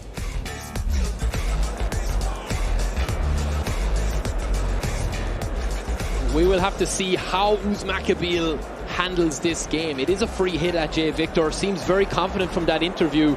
He feels this is his year. This is a big match here, I think, for J. Victor. The destiny is in his own hands, Alex. This is a potential final, but we'll see because Jay has to confirm his slot into the grand final. And now we saw the block from Denzel Drumfigs. Straight away, Makabil is getting on the attack and not letting J. Victor even settle in. Oh, beautiful fake. Cut back. Confused the defender, but Darmian is going to clear it. A blistering start again from Makabil, as he's done today so far all day in every game. He's back in that blue and black of Inter, the home kit. J. Victor playing from right to left, the Americas regional winner. And you love to see this. You'll see a lot of this. The power bar going up, the super cancels, the double touch, the dribbling, the Brazilian flair. He's one of the best in the business as it does a lovely roulette. Bit of flash. Barella, beautiful ball to DeMarco. Can he get the cross in? He'll cancel it. He'll recycle it. Dumfries goes for the shoulder charge, misses out. Mkhitaryan, lovely ball in. But it's well cleared from Makabil. Okay. And Martinez now has it. Lautaro, back heel. Lovely ball through, but does not actually go anywhere. Barella, and there's that over-the-top through ball again. But it's closer. I think J. Victor. Oh! Super cancels out of that. Any mistake, maybe? Maybe a slight mistake. Thuram at the back post. DeMarco again. Yeah, position-wise, I agree with you, Alex. It looks kind of that these guys are both very evenly matched. Yeah, more than before, right? No really action because there is no really advantage anywhere. Not really. Look again, his space. Yeah, J. Victor has definitely done his homework on that over-the-top through ball. Just a slight mistake earlier, but not in Kemovic. DeMarco goes centre. Martinez, fake. Back to Thuram, looking for Lautaro back in. Double touch shot, but it's body on the line. This is what you have to do if you are looking to become a world champion. I'm already really looking forward to see the tactics. It's very intriguing. Understand. Yeah, very intriguing setup. We'll see. Martinez, lovely fake, lovely shot, but he's done that a few times. He just can't get through. Bastoni to clear. He just almost forcing the interception to jump and to leave behind the defender. Just to fake the action without the good ball in. No, it's a lovely ball, but it comes to nothing. Yeah, it's definitely an evenly matched game. J. Victor, of course, needing a victory here if he wants to cement his place. Zilo, of course, that we just saw in the previous game. Now finally targeting Thuram, but the cross wasn't that good. Another counter. Here's the counter. Thuram.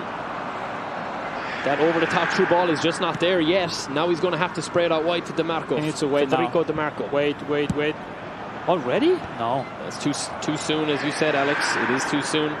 Makabil not getting those runs or not getting that space so far. I love what I see. He's seeing the spaces aren't there anymore.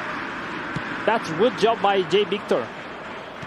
J. Victor, not just one of the best dribblers in the game, also very good tactically, which goes a little bit under the radar, I think, with J. Victor, how good he is and how solid he is and his knowledge of the game for a young guy. Great. That's a brilliant ball, though. J. Victor causing a lot of problems at the back of Serbi. Martinez!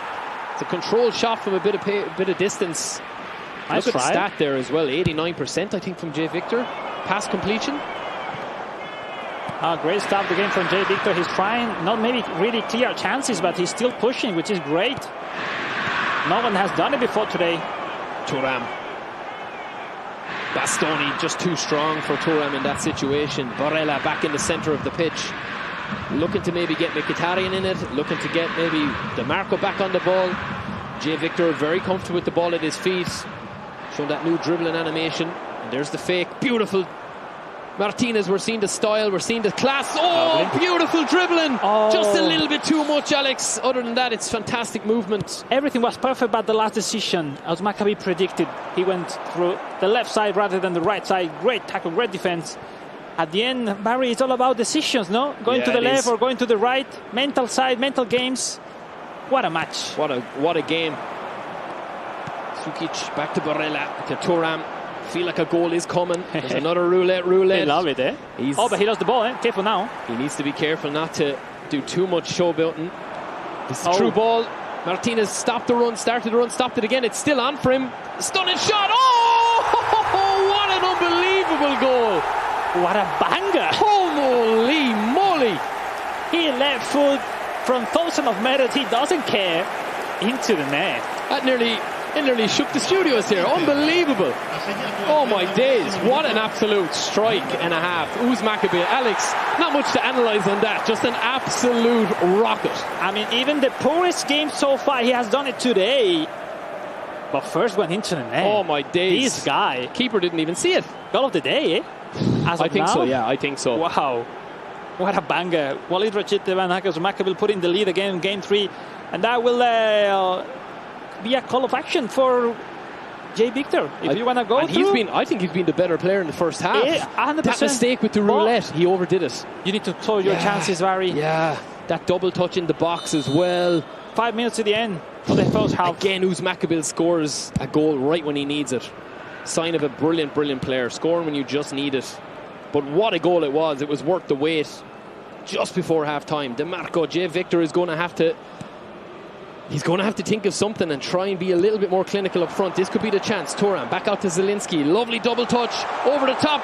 Fake again. Playing around Martinez. The equaliser. Oh, it's absolutely insane dribbling. We're after seeing 2 unbelievable goals. Martinez on this end. After the stunning strike from Thuram from Makabil. Unbelievable dribbling. And Jay Victor really cementing his I suppose... He's known as the dribble king. That was an amazing goal. If I'm not wrong, probably was the chance to take more passes from Jay Victor to get through. And we saw with Acerbi, finally, Makabil is suffering. He's struggling to defend. He lost the confidence. He's seen that Jay Victor put him over the edge. And that way we want to see your opponent. Good job, Jay Victor, getting back on track. 1-1. Perfect timing, Barry. Absolutely beautiful goal. Just what he needed before the half, and finally little pocket of space, and he made the right decision in the box. Game on just before the half. What an incredible match we have underway here. Akanji to mop it up, and it's just cleared. It's a little bit too hard. Maybe it was Makabil just a little bit nervous now. He is true, as we said, to the final today, but this is all about downloading exactly what Jay Victor's going to throw at him if the result stays this way. DeMarco. Thuram with the touch and go. Looking for that ball through. Oh, okay, it's too long, eh? Just too long, too fast. That should take us to the half, unless there's one more over the top through ball. No, Serbi will deal with that with a nice header back to the keeper. 1-1 at the half, Alex. What a match. An intriguing game. Jay Victor, showing his reputation and backing up his reputation as one of the best dribblers in the game. Unbelievable goal. And then Makabil. What a strike. Goal of the day, I would say. What a game we have on here. Definitely, Barry. The best game so far from the day. I see that Jay Victor has found out how to defeat Makabil. He's taking his time to build as his play to get the ball into that position, the box. Because in the box, Jay Victor is way better than Makabil. But we'll see. Second half starting on 1-1. What a match, ladies and gentlemen, to decide who is the second player to qualify to the grand final on console. We are straight into it. No tactics, no formational changes. I think both men will be happy with what happened in the first half. I think they both played well. It's just 2 unbelievably good goals. And the space is a little bit more limited for Makabil here as Jay Victor probes yet again with Zielinski with the fake. Oh, Zilo 2-2 as of now. As of right now. Does that mean Jay Victor is still... through? Regardless of anything, this would be Jay Victor. This would be a prelude to the final. This would be a preview of the final. These 2 men would meet again, with Zilo effectively out if the results stay the same. From the results there, thanks to the team for bringing that up. Keep you all up to date. Akanji, and that is the group table. That is brilliant to have as well. Jay Victor would be on 5 if the draw stays the draw. And the goal difference will come into it, but it's an attack here from Uzma. Trying for that controlled shot. Barella, he's left himself open a little bit, but it's a bad pass from Jay Victor. Gives it straight back with some cheap interception there from Makabil. And similarly, Makabil does the same and leaves himself open for a one touch here. Over the top again from Jay Victor. Zielinski outright, controls. You imagine that there's a fake coming in here. There's a super cancel coming in here. Barella is just waiting to see how he does it. Turning back, snaky like defence. Dumfries, big switch. Darmian, DeMarco. Lovely ball in. Thuram is hanging in there, but it's a weak header. Those headers are good most of the time. Thuram will most likely to win the header, but it's really difficult to give that enough power, Barry, to score that header. Maybe you need to look for a pass to secure that finishing. Anyway, good chance. Jay Victor is still pushing. Bastoni playing in a little bit more advanced role now. Jay Victor seems to be going for this game, not obviously looking at the other results. Goal difference will come into it, but he looks safe for now, I think. Oh, it's a beautiful ball to Makabil. Thuram! No! Unbelievable tackle. Nothing's perfect. The ball was spilled out. Referee says it was all ball, and the player came down after the ball was gone. It's a brilliant tackle, but what a movement from Makabil as well. Just carved open that space through the middle. Impressive by both. What about the confidence from Jay Victor from behind, with that special tackle? Perfectly executed. And because it was a goal, Barry. It was a goal. Yeah, should have Makabil. We'll have to have another, if we had another look at it. Should he have pulled the trigger a little bit before? It's easy for us to say it. But he was trying to secure. When you are in front of the keeper, you are thinking, he's thinking. Maybe it was too late. Maybe just a little fraction too late, yeah. But that's a huge change. And I mean, Jay Victor is going to play this as if he has to win it. Yep. Because I think that if this is the final that we're going to see, I think Jay Victor is learning a lot about Makabil, and Makabil is learning a lot about Jay Victor. Any changes here, Alex? Or? Yeah, I found that interesting. Makabil is doing completely different substitution than before. Even if he's drawing, this is the chance that we're getting. He's switching a centre back. This is the chance. Oh, he did it. It's a brilliant tackle more than a missed opportunity. Thanks, production, for that replay. Top class production. That is top class. But as we see, this is now Jay Victor going forward. He's going for the win. He needs to secure. Now, look, Makabil. He's putting a new centre back, Darmian. He's unsecure and that's safe. 3 CBs, yeah. Maybe he's having a hard time. Bit of mind games, maybe. That's my point. That's my point. He knows already Jay Victor is most likely going to qualify. He's like, I'm going to save my strategy for the final. We'll see. We'll see how it shapes up. We won't have to wait smart. too long. You know, as me, he's really smart. Yeah, he's a very intelligent player. Huge IQ. Excellent eFootball IQ. Esposito is brought on. Too far. Jay Victor is trying to push. He doesn't know the other result as of yet. He's doing the right thing. Not to think about other results, just to... just keep it in his own hands. That's what you should do. Exactly. Ratesi is looking for the opening. Zielinski, Darmian. Lovely little 1-2. There's the over-the-top through ball. Two men makes the run. Thuram's in the middle. Okay. Ball in, but it's easily dealt with. Dumfries. I've done that action sometimes. It's like a random cross. Like I would cross and see what happens. Maybe looking for a rebound or something. But good try. 20 minutes left. Ratesi. And, misclick. Miss. Oh, he wants substitution. Or maybe he wants pause. Because remember previous match, Zilo, Makabil, no substitution until... no, maybe it's that. He wants a substitution. Maybe he's checking the other results. Because we saw before, like, if you don't make substitution, maybe there is no fault, there is no time off, and then you find out 85 doing substitution.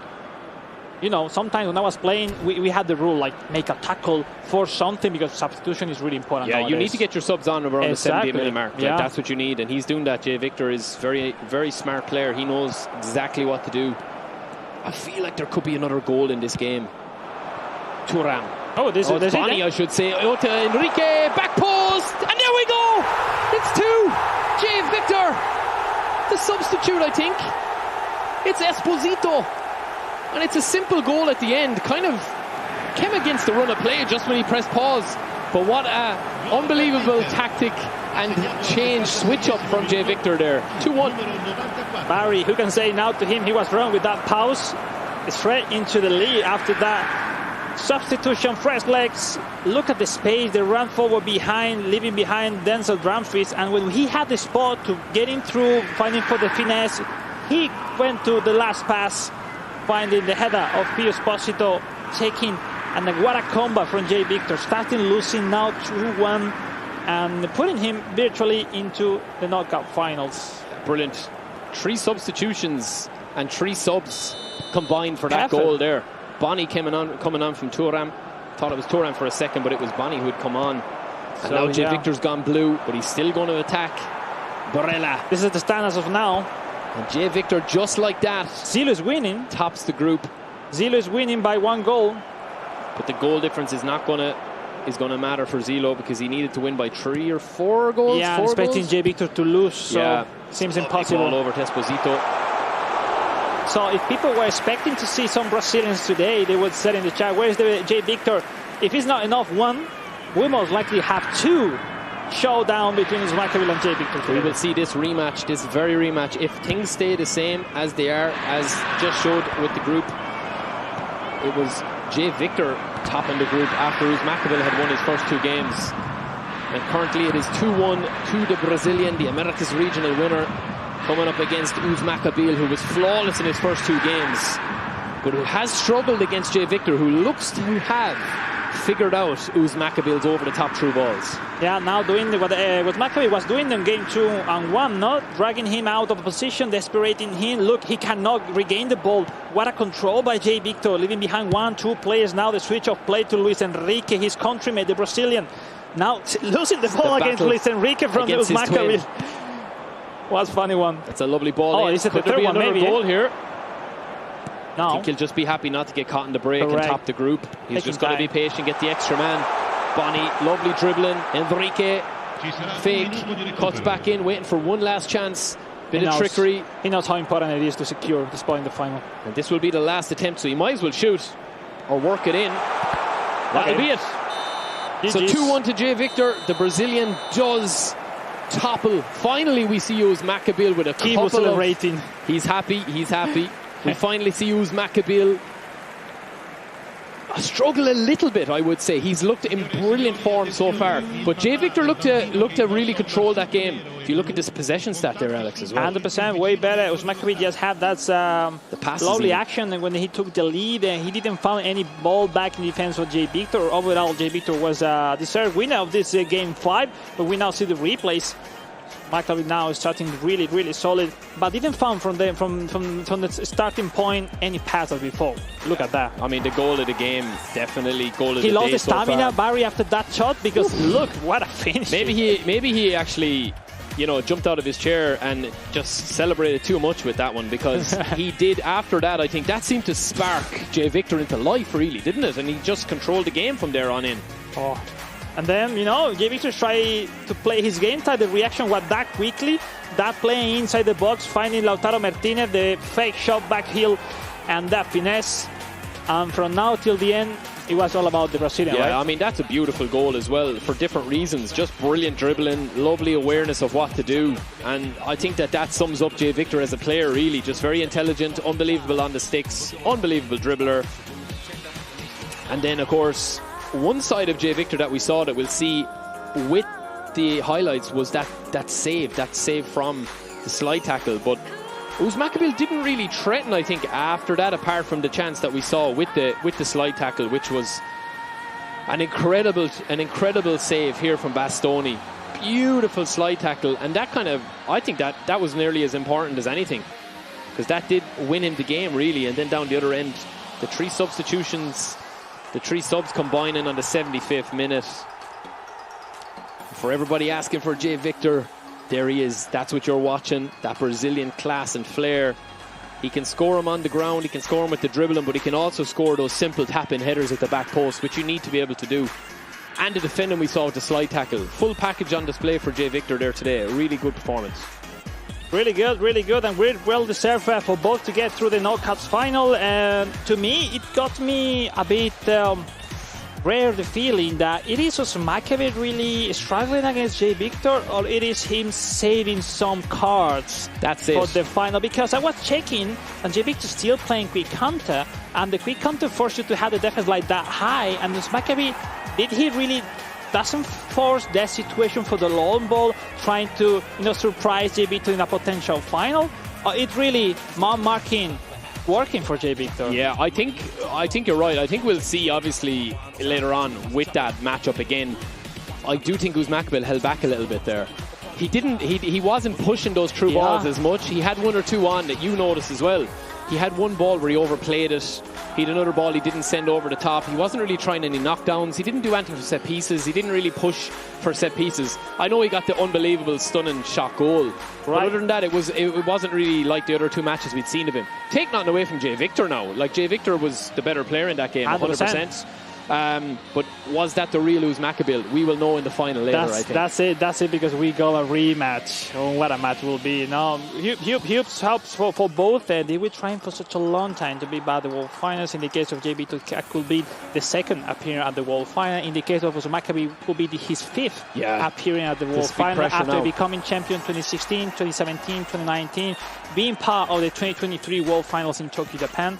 Right after 3 years, back to track to the World Finals. It means a lot for the 32-year-old man from Algeria, and excited, really surprised excited. Even with the passing there on the stats, and we'll probably talk about that in a second there. I mean, 68% possession from Jay Victor, but look at the passes, like 153 passes is crazy compared he looks to what that is. Accumulator play. He likes to throw the ball around, doesn't he? He likes to play the ball around, a lot of small, like short, intricate passes. Exactly. And that seemed to trouble Makabil, but we could either be saying, listen, Makabil played that perfectly. He can download all that information now. I know what Jay Victor's going to play like now against me. I'm going to show you my final form in the final. Wow. And that's the danger you have with Makabil, because he can go to the next level now again. Jay Victor does look good though. We have to wait. We have to wait a little bit. Oh, well, we do, yeah, but it's something to look forward to on the console later after the mobile is done. Not a choice.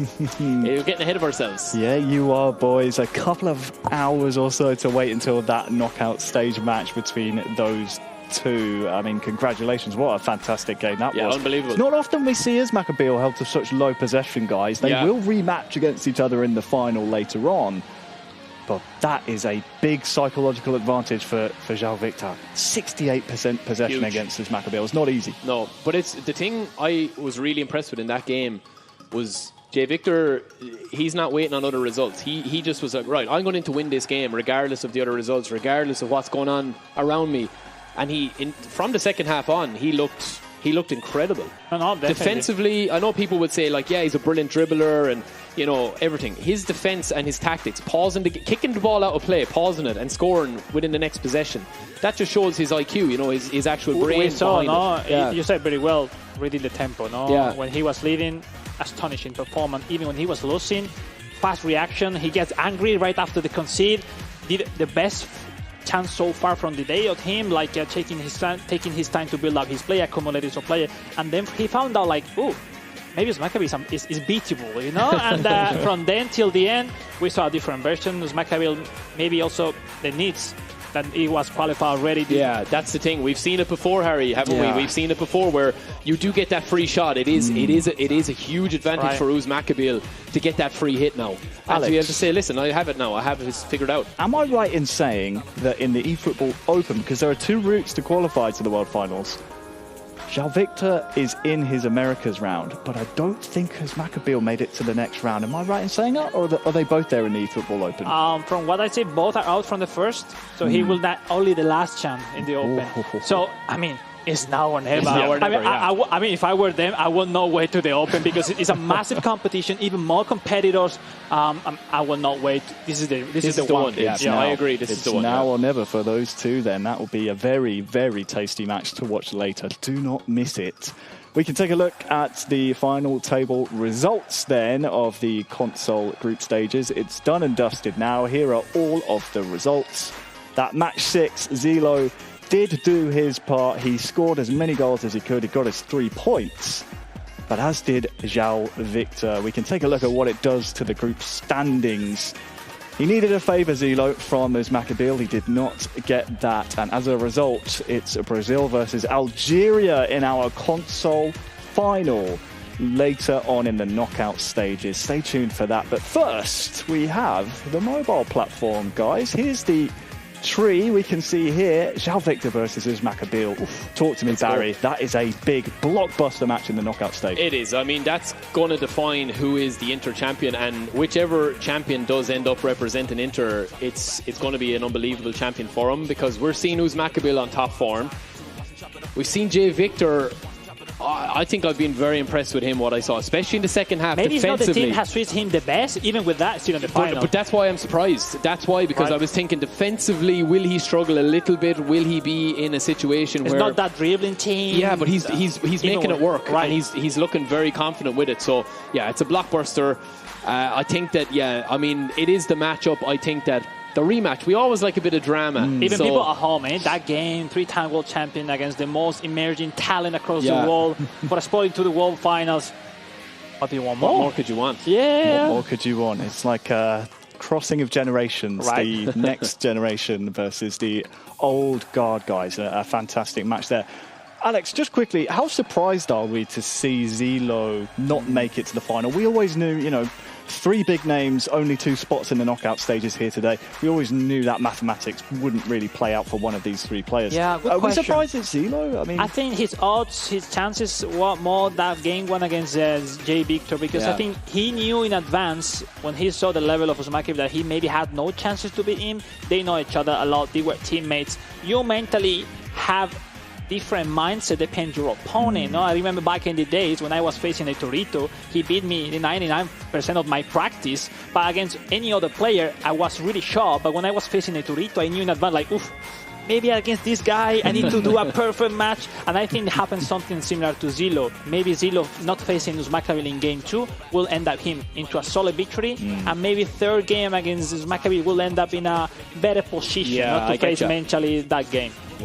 Yeah, that is as close as it comes to not see Zilo in that final. I believe I'm right in saying now we can look at the mobile platform. We have decided our console players. Let's see our first match then on mobile. The group stage is about to kick off. Our first match is Apiz taking on Abdoch of Morocco.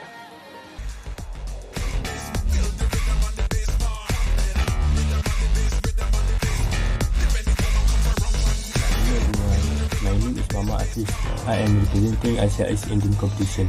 Representing Inter Milan is pride, pleasure and passion all combined into one moment. The hardest match for us will probably be against a team that's very disciplined, defensive and quick on the counter-attack. All players around the world dream of becoming world champion. Everyone wants it, so I will give my all to reach that level. السلام عليكم، معكم عبد الرحمن ريجيونال وينر ديال ايسي ويست. انا فخور انني قدرت نتكاليفا الانتر ميلان كلوب فاينلز، وهذه غير البدايه. الهدف ديالي هو نربحها ونتكاليفا الوورلد فاينلز، ان شاء الله نولي بطل العالم.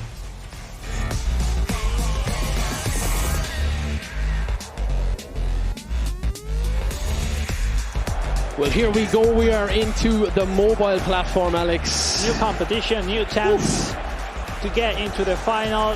4 new names onto the stands. Barry, on you. We are just about to kick off here. And the mobile, of course, is going to be interesting. We've got Abdouche versus Apiz.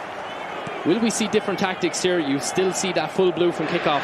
We will see slightly different play styles, I think, here. But I still think it's going to be coming down to who can defend the best with this Inter squad, and then who can take their chances when they get them. 100%. If we wanted hectic matches, what about mobile? We'll see. Get them. Still the kickoff. Varela out wide. First chance for Lautaro. Cuts it back in. There's nobody. No. Keeper decides, you're not going to clear it. I'm going to get rid of it myself. Early chance. Sometimes scares me, though, those action, Barry. I don't want to concede any goals like that. We'll see corner kick in favor of the Malayan. Apiz. He's playing in the black and blue kit, of course, the home Inter kit. Abdouche in the white, playing from right to left. Apiz playing left to right. And it's all one-on-one so far. One-on-one, look at the run. Thuram. Oli Bastoni. Oh, it's a bad pass. He should have went over the top, maybe. Bastoni, he will get another chance at it. Darmian. Fratesi cuts it back out. Barella, lovely ball over the top to Thuram. Thuram a little bit wider than he would have liked to have got the ball there. Dribbling is going to come into it. Lovely, beautiful dribbling. Lovely possession. I got now why is Makabil and also JB saying Marcus Ryan is my favorite player. 1-0 surely. Yes, it's 1-0, and it is the Moroccan Abdouche.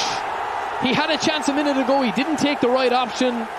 A little bit of fortune there, but he does take a great chance. 1-0, game on. Mobile platform kicks off with a goal in the first 14 minutes. Well, we said earlier, when it's a Moroccan playing on mobile, becomes one of the favorites. Great way to get into the match. the through ball, the finishing, maybe the keeper falling down too early, opening the completely. Does he call the keeper and then back out of it, or is it just? Yeah, I think he just jumps the wrong way, kind of, isn't it? Yeah, I think he called the keeper, and then somehow the timing wasn't that good. Fratesi leading for Abdoch. Now full defensive for the kickoff. He's going to go full defensive as Barella resets it. Latest goal scored from the Moroccan with a huge future ahead of him.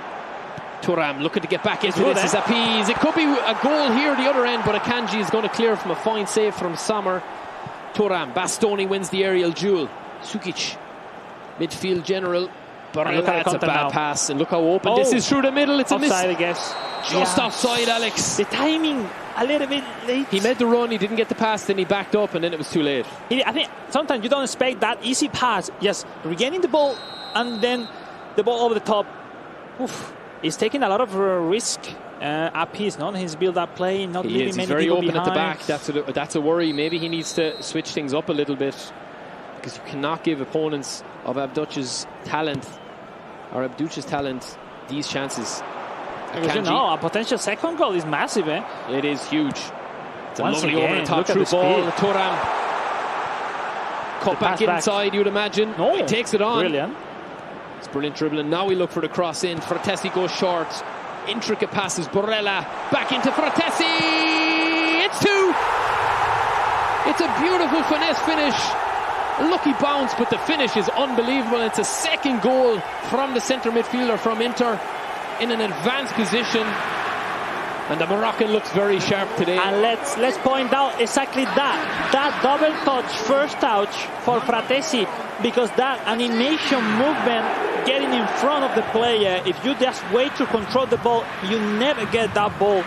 It forced a challenge, it went on his side, and then clearly space for that finishing. Once and again, the Moroccan Abdoch scoring 2 goals up, and you said earlier, things are not working properly for the Malaysian. They have to change. He has to change something. I mean, if you are conceding open goals like that and you're getting chances in the middle like that, it's game over. No, especially, let's see, this is the tactic from Abdoch, quite open. I mean, it's different. It's completely the counter of the 4-4-2 from Apiz. So Apiz now to midfielders, pivots, yes, to go forward with 4. But I mean, when you're going to you're 5 at the back now, I was just about to say, is he going to go defensive? I'm done. After I say I'm done, I'm going to take it. I want these 3 points. See, that's the thing. If you are going defensive, you can either do it tactically or much. manually. You're I've just going to chill. Much. Yeah, and that's the thing on this as well. If you go to 5 at the back like this, there's very little space now, and Abdoch, all he needs to do is shut up shop and kill the clock and play a bit of game management. He's got 2 goals as well for goal difference, which is good. Don't concede now. That's his thing. But let's say the 5 centre backs is not that defensive. Oh no, he'll still attack because the full backs we're still going up. Yeah. So he could very well score another 2. 100%. If he gets the chances. I mean, these guys are so good. Doesn't automatically mean he's going to just shut up shop. But love to see those new tactics coming out throughout the game. Different plan B now setting on both sides.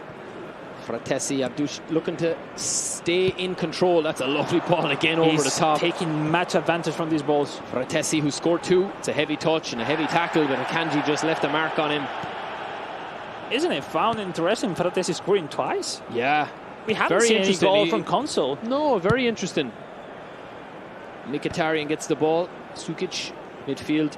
As you see, different player using from console to mobile. I think the gameplay quite a little bit changed, so you need to find different things. From what we see right now, the game starts really, really fast. We are almost in the halftime.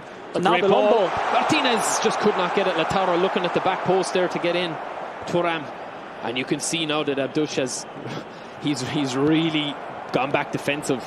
He'll try and hit him on the counter, such as this. What a ball, well dealt with. Dumfries will mop up as we come to the end of the first half. Dumfries, maybe one last attack for a piece. The Malaysian man looking to get back into this game. Barella, maybe the last one. No, bad ball, and Akanji will just clear this. Thuram knocks it down. Is there another goal in it? The true ball is on. DeMarco over the top, and it's the third one. Squared across to Zielinski, and this could be game over. It's the wrong option. overthinking, maybe, no? He has many options. Yeah. He has the first touch pass to Thuram. He decided to control, but then he decided to pass maybe quite late. Too much time to think about it. You know, just maybe instinctually he could have probably just maybe recycled the ball a little bit or just give it earlier. But the 5 at the back, he can still attack with it. But Appice has definitely got an uphill battle here, I think. He has to go for it now. That's going to leave gaps like that open. Look now, SS Mkhitaryan, so one more striker up now for Appice. Similar formation from Abdoj. Overall, I feel like Appice fell in the trap of Abdoj every single time. Like, I give you the ball. Give you the ball, do what you want. But losing the ball that quickly, those L1 triangles from the back are working really efficiently. Incredibly good. We'll see, still game on. I mean, if he scored early in the game, now in the second half, it's a different story. Yeah, well, you're going to see this game management now from the Moroccan player. He's 2-0 up. He's going to just want to hold on to the ball as much as possible. Gone full blue before he even has a chance to let his opponent back into it. Dumfries will still attack, but his biggest thing is to kind of keep compact in the middle. You can see that there's nearly 7 or 8 players around behind the ball, which is very, very difficult to break down now. Appice needs to take some time to build up his play. He's going too direct, and too direct against 2 lines of 5 and 4 is basically too many people to combine. Yeah, I agree. DeMarco with the through ball again. Thuram, lovely touch. Has the strength. Keeper doesn't come, and now he does. Sommer was saying, I'll come when I want to come, and he does. But he does block the ball just effectively enough to clear it. Especially on mobile, I found out more difficult to have the feeling to get back with the defender to stop that long ball. Well, now it's another ball through to Zielinski. This could be it, and that is it. It's 3-0. Just a simple over-the-top through ball. We've talked about Abdouche playing the 3 or the 5 at the back with the 3-man midfield or 4-man midfield.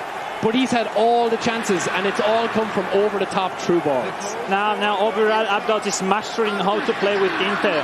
I mean, everything he's planned is working.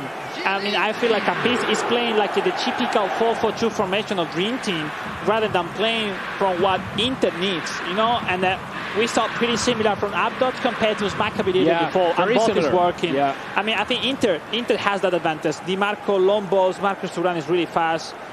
And we've seen goals, but no strikers have scored yet. I mean, I think that was Zielinski that scored. So again, it's 2 midfielders, and you're looking at the formations here. Appice is just playing a standard, 4-2-1-2 or 4-2-1-3. Sorry, but he's playing a little bit. I think with the 5 at the back for Abdouche, he still looks a little bit more set. I think with it. So 5-4-1.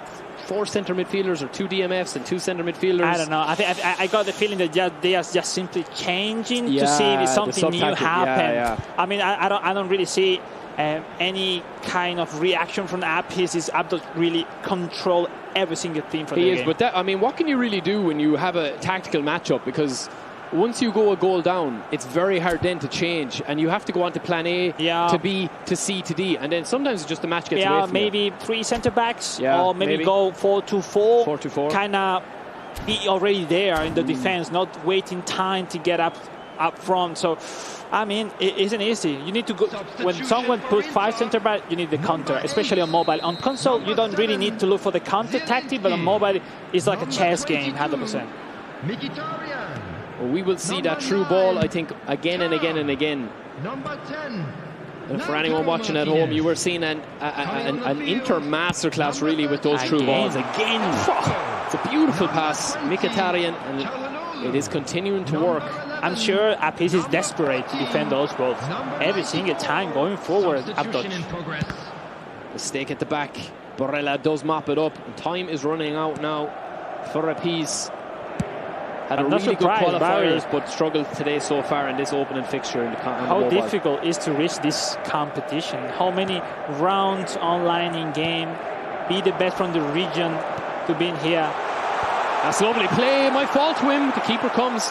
Yeah, you're right. I mean, it's so difficult. We want this master gameplay, tactically, in terms of skills. Really good job, Abdoj. What a debut. Yeah, beautiful debut from him. Brilliant debut. He's really put a target on his back, I think, for future matches with that tactic. It'll have to be looked at. Again, he's going to continue to try it and continue to get through with it. Oh, and it's a penalty. It's a late animation. It's a late slide tackle. Could be yellow as well. And the referee says you did not get to it. Lazzaro got the penalty. It's a lazy tackle, I think. What do you think, Barry? Left, right, centre? I think he might go cheeky through the middle. Oof, we'll see. Will he try? Oh, no. What about this? Is he going to go for the Panenka with Jan Sommer? Surely not. Maybe bottom left instead. The goalkeeper versus goalkeeper. I knew he'd go middle. Cheeky. 3-0. I mean, let me say, deserve. For being shooting with the goalkeeper when you're winning 3 goals up in an official competition. Now, no goalkeeper. We see Jan Sommer getting back. That's why Abdou's trying to deserve. I mean, to hold on a little bit. Well, let's hope for Abdou's that goal difference doesn't come into it. Yeah, exactly. You never know, eh? You never know. Because you get a tie on game because 2. things happen in games, and it can come back to bite you. And Esposito is looking for that chance. He might not concede in this match. But the Moroccan definitely has been the better player today. Look, I mean, if it's a friendly, I love to do that thing. But in an official game, I mean, when I was competing, I don't really like those things. It's a beautiful ball over the top again, Akanji. I will say, great job overall. Yeah, but it's a brilliant 3 performance. points. Listen, it's a brilliant performance. We obviously see the goalkeeper taking the penalty at the end. Is that maybe just a kind of a little bit of showboating? Is it a little bit of... overall, yes. We don't need to judge much. Yeah, no. A bit of controversy, some trash talk for socials, for the chat. But overall, he deserved the 3 deserved points. win. I mean, he completely dominated with that over-the-top through ball. Stats don't even probably tell the full picture apart from the 4 shots on target, 4 goals. Successful passes, interceptions, tackles, fairly even. But I think that was a very good performance from the Moroccan player. Yeah, I think the point now is where leaves this for a piece, no? Which was one of the favorites as well from our side, coming from Malaysia, come to such huge talents as Mbappe, Gege, who has performed huge international events before. He came up with as the new emerging star of Malaysia. But now it shocked me that first loss 3-0 when we saw the first goal of Fratesi for Abdou. Abdou, that coming from the culture of Moroccan, has delivered that many talents. We got Maverick, Tienes, and so more. And 3 important points to his stance. We're now going for the second goal. No, it was one of the first actions. Yeah, it was just a chance. Maybe the only one. Yeah, that was probably the only one. And in fairness, like when you look back at it, like Abdou was the better player by a good bit. I think we'll both say that. But he did get a bit of a lucky break or two here and there as well. That goal there, yes, the double touch, you know, he tried to get the first animation off with the double touch. You'll see here the little bobble up from the double touch as it triggers right there, and it just kind of bobbles through to him. He was the better player, but he did get a lucky break or two as well. I mean, you always have to have it. You need it. I mean, I was focused more in the feeling that when a piece tried to go forward, he has no the timing, has no the formation, he has no even the idea how to go through those defense line from Abdou. And Abdou, he was clear from the first one. I mean, he could have scored here as well. You know, he was just completely dominant. It's one of the best debuts I've seen on mobile from this player. Absolutely insane. Well, we never know. No? At the end, you think about playing at this stage, nerves, feelings. You have an idea how the game will look for. Then you get shocked. Your tactics is not working. Your opponent is demolishing of your chances in the game, and you maybe have no plan B. And but you know, only first game, still fine to him, and we'll see. I think that was probably the killer blow for him, the outside finish, outside curl finish, or outside shot, outside foot, I should say. But he kept trying it, and this was the penalty. Akanji just that heavy control, to the tackle. Yeah, it's a bad touch to be as well. honest, if there's no heavy control, the tackle was fine. Yeah, it's just a bit of a lazy one. And Jan Sommer versus Jan Sommer. The off-topic for the match. 3-0, and that was the tail of the tape. I mean, let's hope that penalty miss it isn't necessary at the end of the I mean, if he loses out on a goal difference, I mean, he will be kicking himself, I think. But yeah, brilliant performance from the Moroccan player. I think he did, he really controlled that flow of the game. I think he really looked sharp, and a brilliant debut. But it's all to play for. I still think we'll have a look at the other matches as well. Yeah, we'll see later La Casa, Wadi. Maybe they are at the level of Abdou, or maybe Abdou is simply unstoppable. We'll see. At the moment, I mean, it's too early to tell, but yeah, really good performance in the first mobile match on stream. Another superstar from Morocco. It's like they have a machine out there that are just churning out these eFootball mobile players, Alex. You mentioned it in the commentary. so many big players coming from the north of Africa. It's a huge community. And a lot of competition during the process from club event to club event. They're still playing a lot of competition. So they are like feeding each other. When you have such a big player as Enten Tienes, everyone learning from him. Even it coming up, even maybe potential better player than Tienes in the future.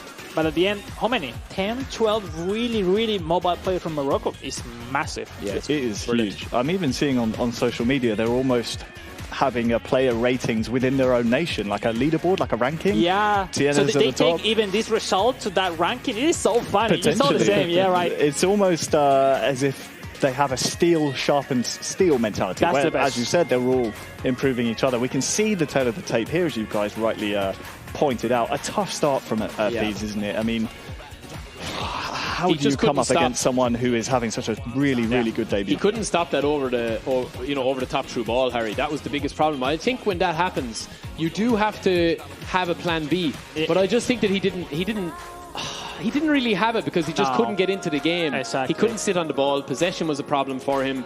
And I do feel like that the game got away from him in the first half completely. He was expecting a different game. He was expecting a different matchup, and it just got away from him. So that is, I think, what can happen when you're playing against the best of the best. And that's it. I mean, this is like a world championship, but only to be the representative of Inter. Not, but we said earlier how tough it is to reach this. From that many thousands of players from round 1, 2, 3, then the regional qualifier, only 4th made it for today. Yeah. I mean, you expect having new things at this level, because I mean, we said many times in Southeast Asia they play in a different style than they play in Europe. In America they see the game differently. That's the best thing of esports. Like every community see the game differently. Yeah. So that's fantastic to see. Don't forget North Africa now as well. Morocco, well and truly. Morocco are coming up. They're blazing a trail over there. Let me tell you, some real hotbed of talent. Let's take a look at what that will mean in terms of the dimension of the group now that the first round of fixtures on mobile is in the book. And wow, look at match 2. Bit of a surprising result for me there. La Casa falling early, 2-0 against the very young Spaniard. Yeah, well, I mean, this young guy, we did mention him, we did talk about him earlier in the day when we were previewing the players, and he has a big reputation, I think, coming. You know, he's a big reputation, and I think that's a big statement from him to beat La Casa. Obviously, La Casa, you saw from the interviews and stuff, like, you will see him talk about he feels confident, he has a different tactic he's going to try defensively, he feels sound. That's after really throwing it open now in the first game for Wadi. No, definitely. I think also the point that Wadi was early this season as well in a club event final made you be extra confident that someone who has been taking that long to be again at this level and as the La experience Casa as well. So overall, I think that's not really necessary. We'll see. Now, next matchup, we'll come up with a huge match. But as of now, really good to see Abdoj Wadi on top of the group. It's just one game, but you mentioned 3 points are massive. Potentially another victory will end up almost qualifying to the final. So they are close. They are really close. Getting the first win as well is huge. It's huge. Psychologically, I think it would have to be massive for these guys as well, where they're thinking, right, I know how to win now, and they know the talent that they're playing, but they're still able to get the result at this stage. It's massive psychologically. There is 1 point, one game, and there is no time to rest. Yeah. Second game is about to start. Third. So I mean, in a longer period of competition, you have more time to analyze your gameplay, the opponents. There's no time. Gentlemen, let me tell you, the next game is actually ready, so we needn't wait any longer. It's time to see if the Malayan Tiger Appease can right the wrong of the first match we just saw against the youngest player on mobile. It is Appease taking on Wadi 7. Oh, maybe we're not ready just yet. Hang on, they're still double checking things, guys. Maybe I think they were watching the gun. replays. I'm hearing in my ear, now we're ready to see this match. It is Appease taking on Wadi 7.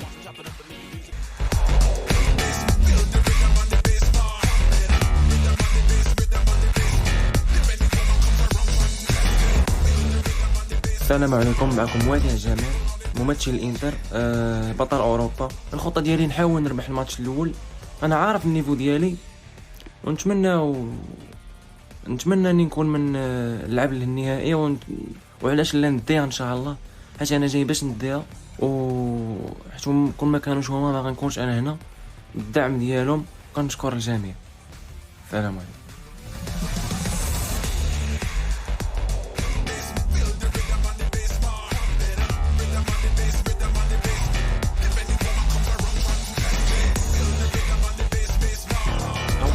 We're ready to go. Wadi apiece in the second game.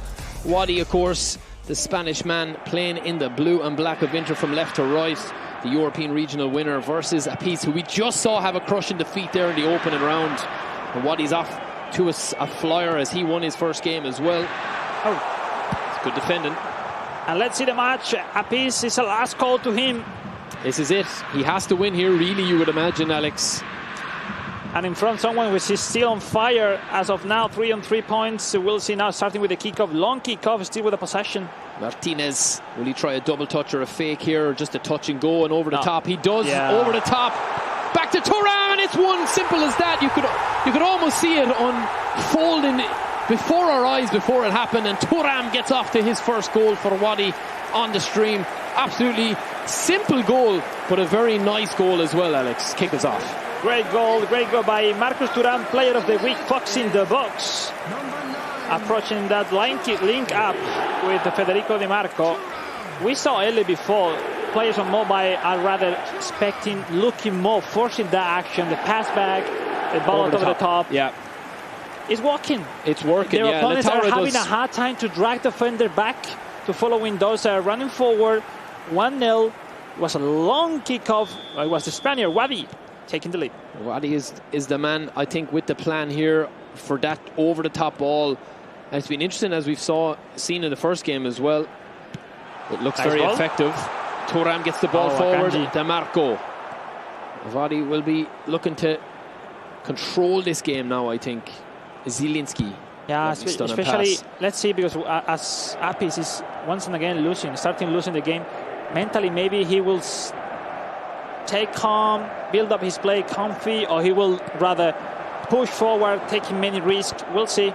We'll go again for that over the top through ball. Bastoni. Situation right now. Darmian. Lovely clearance. Martinez onto Thuram. Does it bobble forward? It doesn't. The rebound favours the Spaniard. Bastoni is going to clear this to Barella. Lovely left stick dribbling. Just stuck in the foot and gives away the free. Well, like the first game, it's after starting at a blistering pace where we've had a goal within the first couple of attacks. And then you kind of have this kind of calming period where the players are probably just feeling themselves out a little bit, feeling each other out a bit, feeling their game plans, their tactics. So it is an interesting matchup here.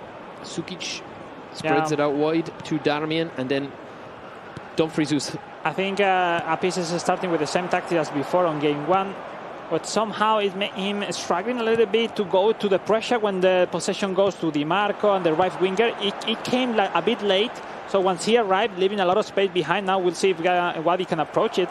So tactically, I see struggling once and again Apiece. It's early starting the game. We'll see if something changed.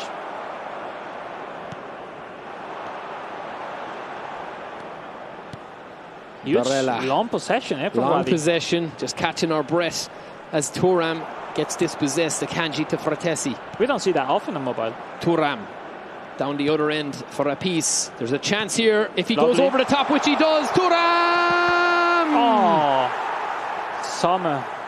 Brilliant save from the keeper. Dumfries, mistake, but then he just loses the ball. And Apiece, that's the first real chance we've seen. First real chance of him. Okay, we got some changes. We are going to see a few changes early doors here. 3-5-2. 3-2-3-2, 3-5-2. Yeah. Interesting. Is that promising, though, that you got an attack there if you're Apiece? Because he has struggled to get into those areas. He's just after getting one there. It's a great save from the keeper. No, especially if we came back with the 5 centre back, that 3-2-3-2 is the perfect counter. Yeah. So I think overall is a really good balanced tactic from Wadi. Prepare for whatever opponent has in front. So, and look at the possession. He had players in the right position every single time. Barry, it seems easy, no? I mean, this is the danger when you have a matchup like that where you seem to be just very comfortable on the ball. And if you don't lose the possession, you don't mind if you got 3 at the back of 4 or 5. Well, speaking of losing possession, he did turn it over quite cheaply there and leave himself open, and that's the difference. That is what can happen. These boys can make us eat our words sometimes. He just lost possession in the 1 second that you said it, Alex. It can happen. If it doesn't, you don't concede. But it seems like when you lost the ball, you concede. Great equalizer for Apiece right before the halftime. Here you see Chibu celebrating because what an important goal for the chances of Apis to first get into the back to the game and having chances to force to, why not, a victory in this game 3, his second of the tournament, and to get back with some more. It's a lovely sharp finish as well, but that's exactly what you said. I mean, for people watching at home, when you lose the ball, when you are playing with that lack of defense at the back, you get caught in the counter. 1 or 2 passes, you're in trouble, and that's exactly what happened. But it's a brilliant sharp finish as well. That's football. No, the more you risk for attack, the more you have to consider the back. Mindset, different game styles, and what a level here at the Inter finals. 1 apiece at half-time, and Apis finally gets on the board. 58 passes. Possession-wise, his passing in, you look at his successful passes there. I mean, it's like 16. It's making like a rondo, you know, the rondo stuff. He's just, I think what it was is that like he needed that goal because he's finding it hard to get onto the ball. You know what I mean? And if you don't get onto the ball, you can't do anything with it really. So I know that sounds simplistic to say, but really good to score that goal there just before the half. And now you'll see if there is going to be a couple of changes. If there are changes to come, you would expect him to come from Apis because he needs to actually get a win here, I would say. Yeah, at the end of the day, even a draw, still positive. Yeah, the chance is still on. But yeah, you need to look for a win. It will be all matters of the next 20 minutes. If he finds something advantage that can't force any mistake by Wadi, he will take it. But if not, rather a draw, he'll be fine. Wadi won't be too worried, I don't think, yet. I mean, he's still playing. He looks to have a nice shape about him. He's gone full blue here. Akanji spreads it out to Darmian. Seen a bit of width coming in here, and then back into Lautaro. Lautaro with the touch and go. It's back into Lautaro, and it's an unbelievable finish. And Apis has started the second half with a thunderbolt of a strike. It's a beautiful control shot into the top corner. Lautaro the man again. 2-1 game on. Comeback complete so far, Alex. What a start to the second half. Pretty simple build play. That typical pass and run, the famous immobile, regaining the back. Of this case, I think Cherby or Darmian, I guess. And what a finesse. Lautaro Martinez, big time show. And putting a massive comeback for Apis, who were like, almost getting out from the competition and now fully in. It can change very quickly. He's made the changes. He's adapted. That 5 at the back, or the sitting deep. I love the celebration. He's very, very quick to make the changes. We know that he had a really good qualifiers. He was very confident coming into this. First game didn't go his way, but Wadi is not finished yet. Zielinski, there's an opening here if he can cut it back inside. The same pass now. The path is blocked. Sukic back to Thuram. There is a chance here. This is a great chance and a great pullback, and it's 2-2. You can almost see it coming, and it is that man again, Lautaro. The showtime card, Lautaro. It's a lovely finish again, lovely movement down the flank. Brings it by the byline, cuts it back across. Lovely sharp finish, Alex. We're in, it's a cracking game. I got the feeling that even if it was a really good action, Apis lost the chance to clear the ball right there. Between two players. I think he had the chance to clear, to look into your goalkeeper to at least force a corner kick. Yeah, I get you. But somehow the ball go through finding Lautaro Martinez, and from that position, Lautaro. Yeah, I mean, he won't miss from there. You're done. Yeah. It's a lovely left foot finish. 2-2.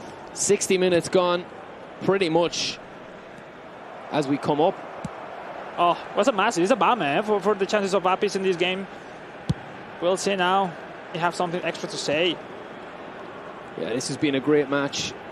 On mobile, Dumfries teasing and then gives the switch.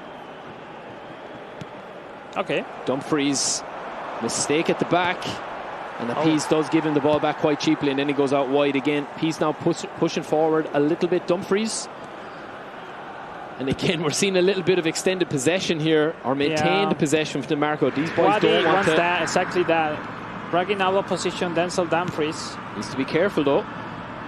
This is high risk. And But this it's taking risk. The pressure's been good, eh? Yeah, the pressure's been very good.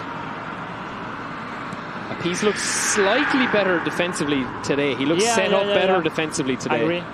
Barella looking for that gap. Takes two players out with that pass. Thuram, back heel maybe. Danger position Sukic, now. Eh? Thuram, Martinez. Martinez! Oof. I think it was an attempted double touch. Yeah. That didn't come off. And nearly still got him through. They often do it on first touch, and then boom, preparing the standing. Very well executed. Almost in. I don't know. I have the feeling that both wants to win. So yeah, they're both more going goals for it. about to come. Let's see now. Some friends like coming up.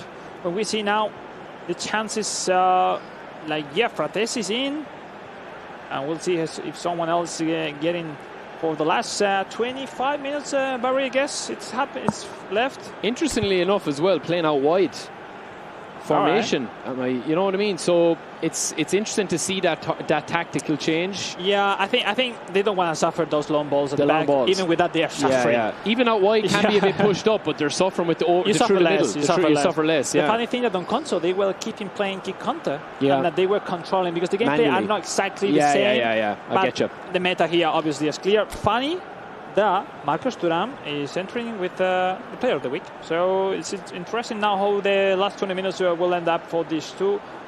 Similar formation.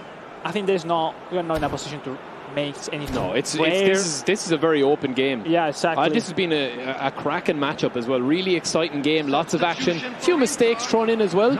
Good goals. This is what we want to see. Here we go. 15 minutes left. Dumfries gets the ball back from a quick 1-2. Barella teasing, dribbling again, as we've seen so much of that today from players in this competition. Just almost not wanting to lose the ball. Bonnie comes in. He gets the ball back in. Just a bit too slow with the movement there, and Lautaro Martinez will win this aerial battle, or will he not? No, he won't. Wouldn't expect him to, but he still somehow gets something on it.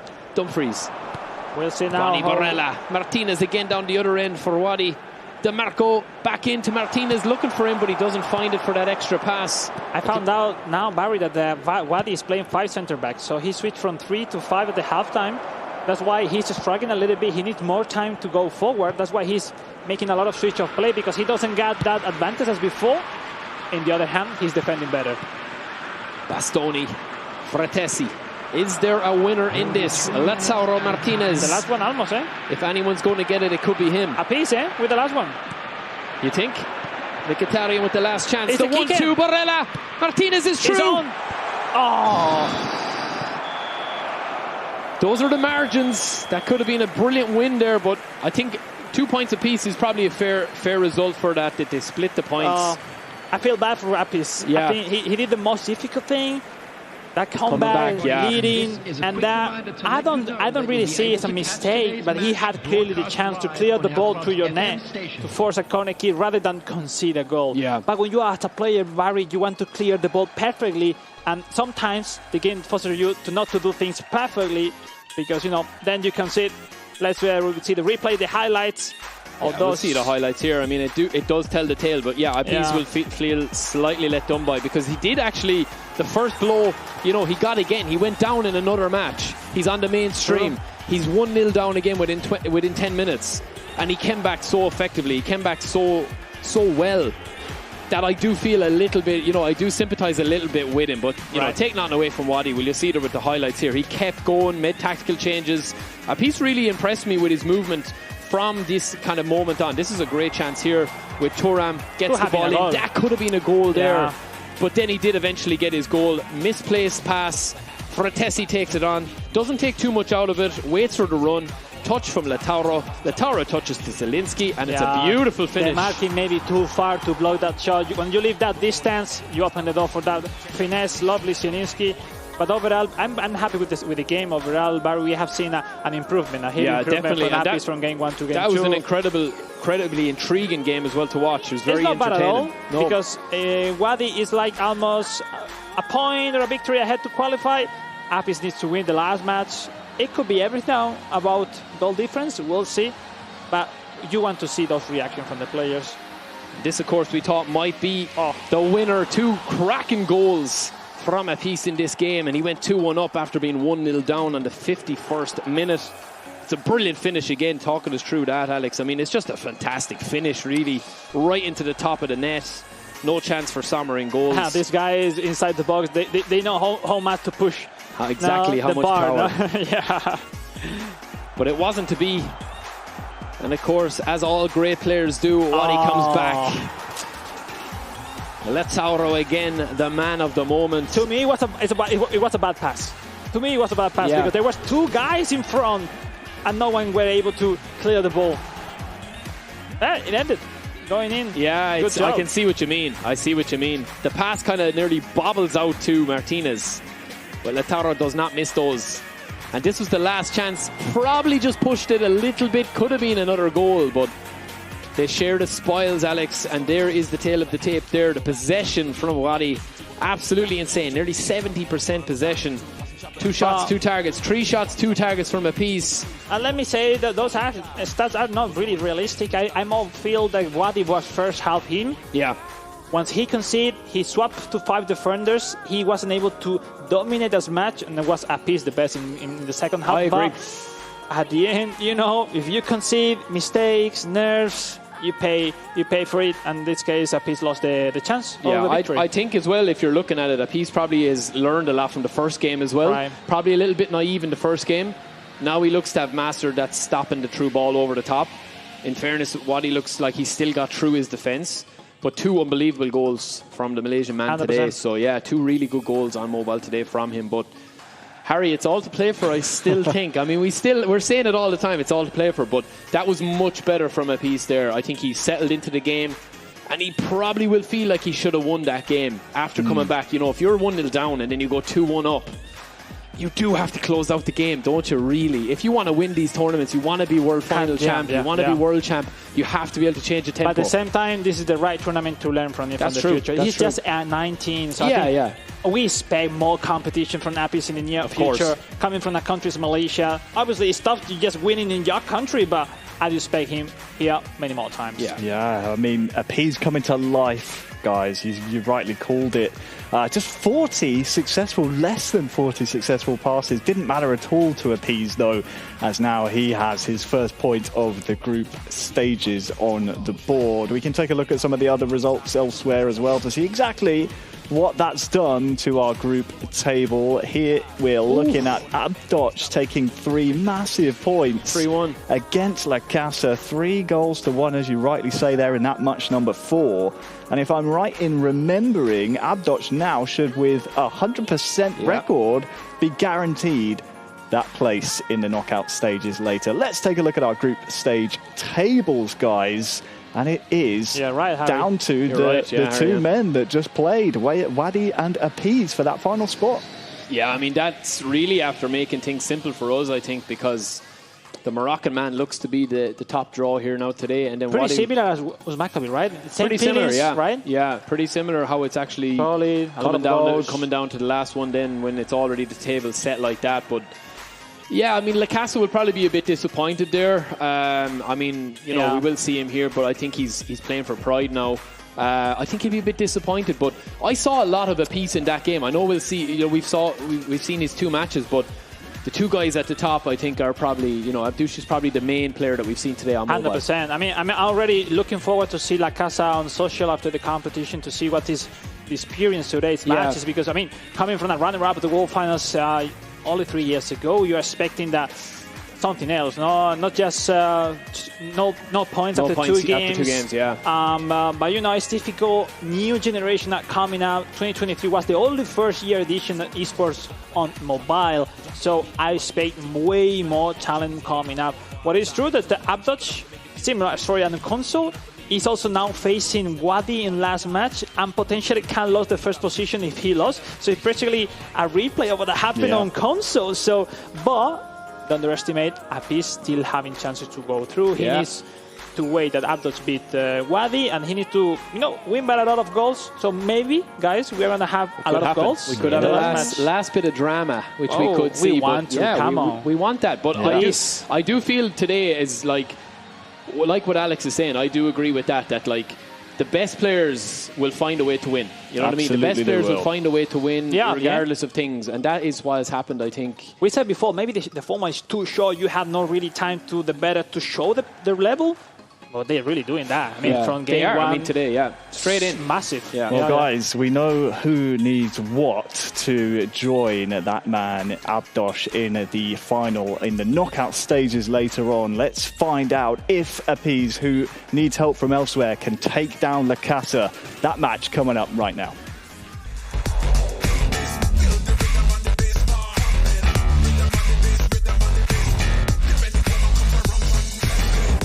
La Casa or Jacques. It feels good being able to reach the Inter Milan club finals. I don't really have a specifically difficult matchup. Just wanting to play my game. I'm not sure if any player is the favorite. With the recent patch, I feel like it's really wide open. Anything can happen. If I do make it to the World Finals, obviously the goal is to win it. Of course, I would love to win a World Finals. Obviously, I got second place a few years ago, so hopefully I can finally win this, win my second club event trophy, and hopefully the World Final Championship.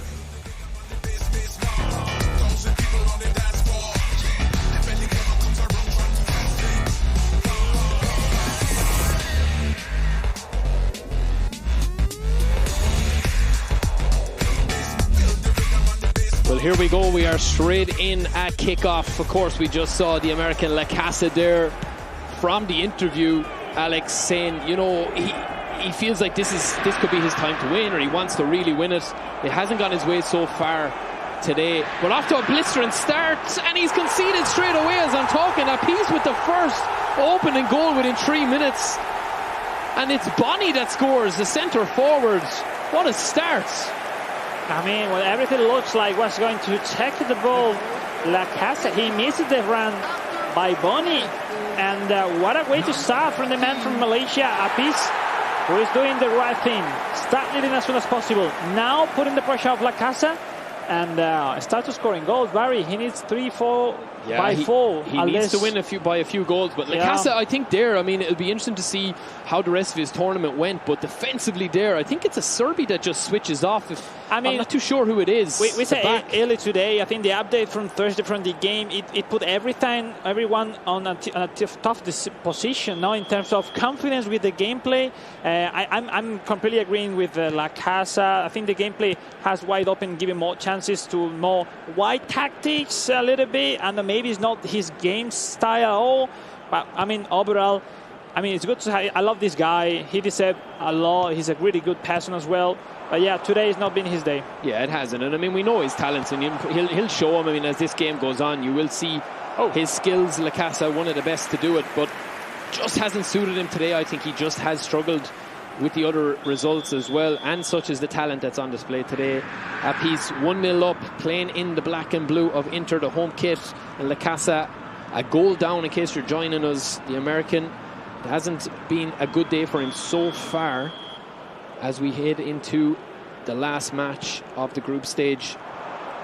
And Apiz does need to win this game by it's a nice shot from Lautaro, just to interject there. Barella could be caught in the break here now, though. Look at the overlap. It's a huge overlap. I was over the top.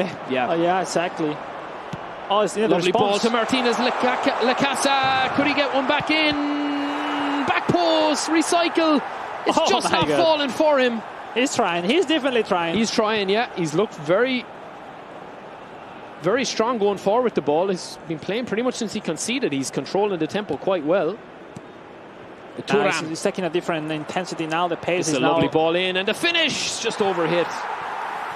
Maybe too much power, but love the control from La Casa. La Casa is this game style. More similar like Joe Victor, taking the possession, you know, force a little bit by passes or pass and run to his opponent. But yeah, in front of Apiz, which is starting the day in a really tough position, and he's getting better and better and better. Maybe looking for his first win, and why not? He is. He's looking strong. He's looking very strong here. And La Casa, I mean, we know how good he is. You know what I mean? We know how good this guy is. And I just feel like sometimes if you have a bad matchup or the first match doesn't go your way, you are putting yourself under huge pressure straight away. And that might have followed him into match 2. And then he finds himself in a position where he's just, you know, pretty much struggled. Oh, Mkhitaryan. But he'll be back. He's still young. Dumfries, lovely ball to Mkhitaryan. La Casa showing his skills, but just not getting the ball there. You know, Barry, after a long season, when you reach at the 5th club event of the season. Maybe the chances are over for him for the last one. And you think like, oh, this is my last opportunity of the season. You know, you have spent a lot of effort. I mean, only one can be the winner at the end of the year. So, I mean, that's it. That's part of the competition. That's part of the esports. We'll see how end up the last game here in the group stage. The ball from a piece into Bonnie. It's 2, and it's gone through the legs of the keeper, I'm thinking. It is in. And Bonnie is in for Thuram. And he is definitely that player of the week card, Alex. Two goals, and Lacasa's in a spot of butter here. I will going back home after the broadcast today just to use Bonnie on my dream team, because my goodness, how good it is. Second in a row for the gun player of the week, Bonnie, receiving that lovely ball from the back. Ooh. Great finishing. A bit lucky, I would say. A bit lucky. But I think that it's enough. It's a good strike. I mean, if he goes anywhere else, it's probably gone in anyway. And the rebound might have come to Lataura, who's lingering there. Bounces off both the players' feet. We will ask production in a couple of time if we can update us on how is he going the other match simultaneously. Yeah, we can keep an eye on that, I'm sure, as well, because the piece is definitely doing what he needs to do here. Exactly. 2 goals up, just as we get another attack underway. Ooh. And this time Bastoni just steps across, and Lacasa says, enough of that. I'm going to put a stop to this and get back into this game.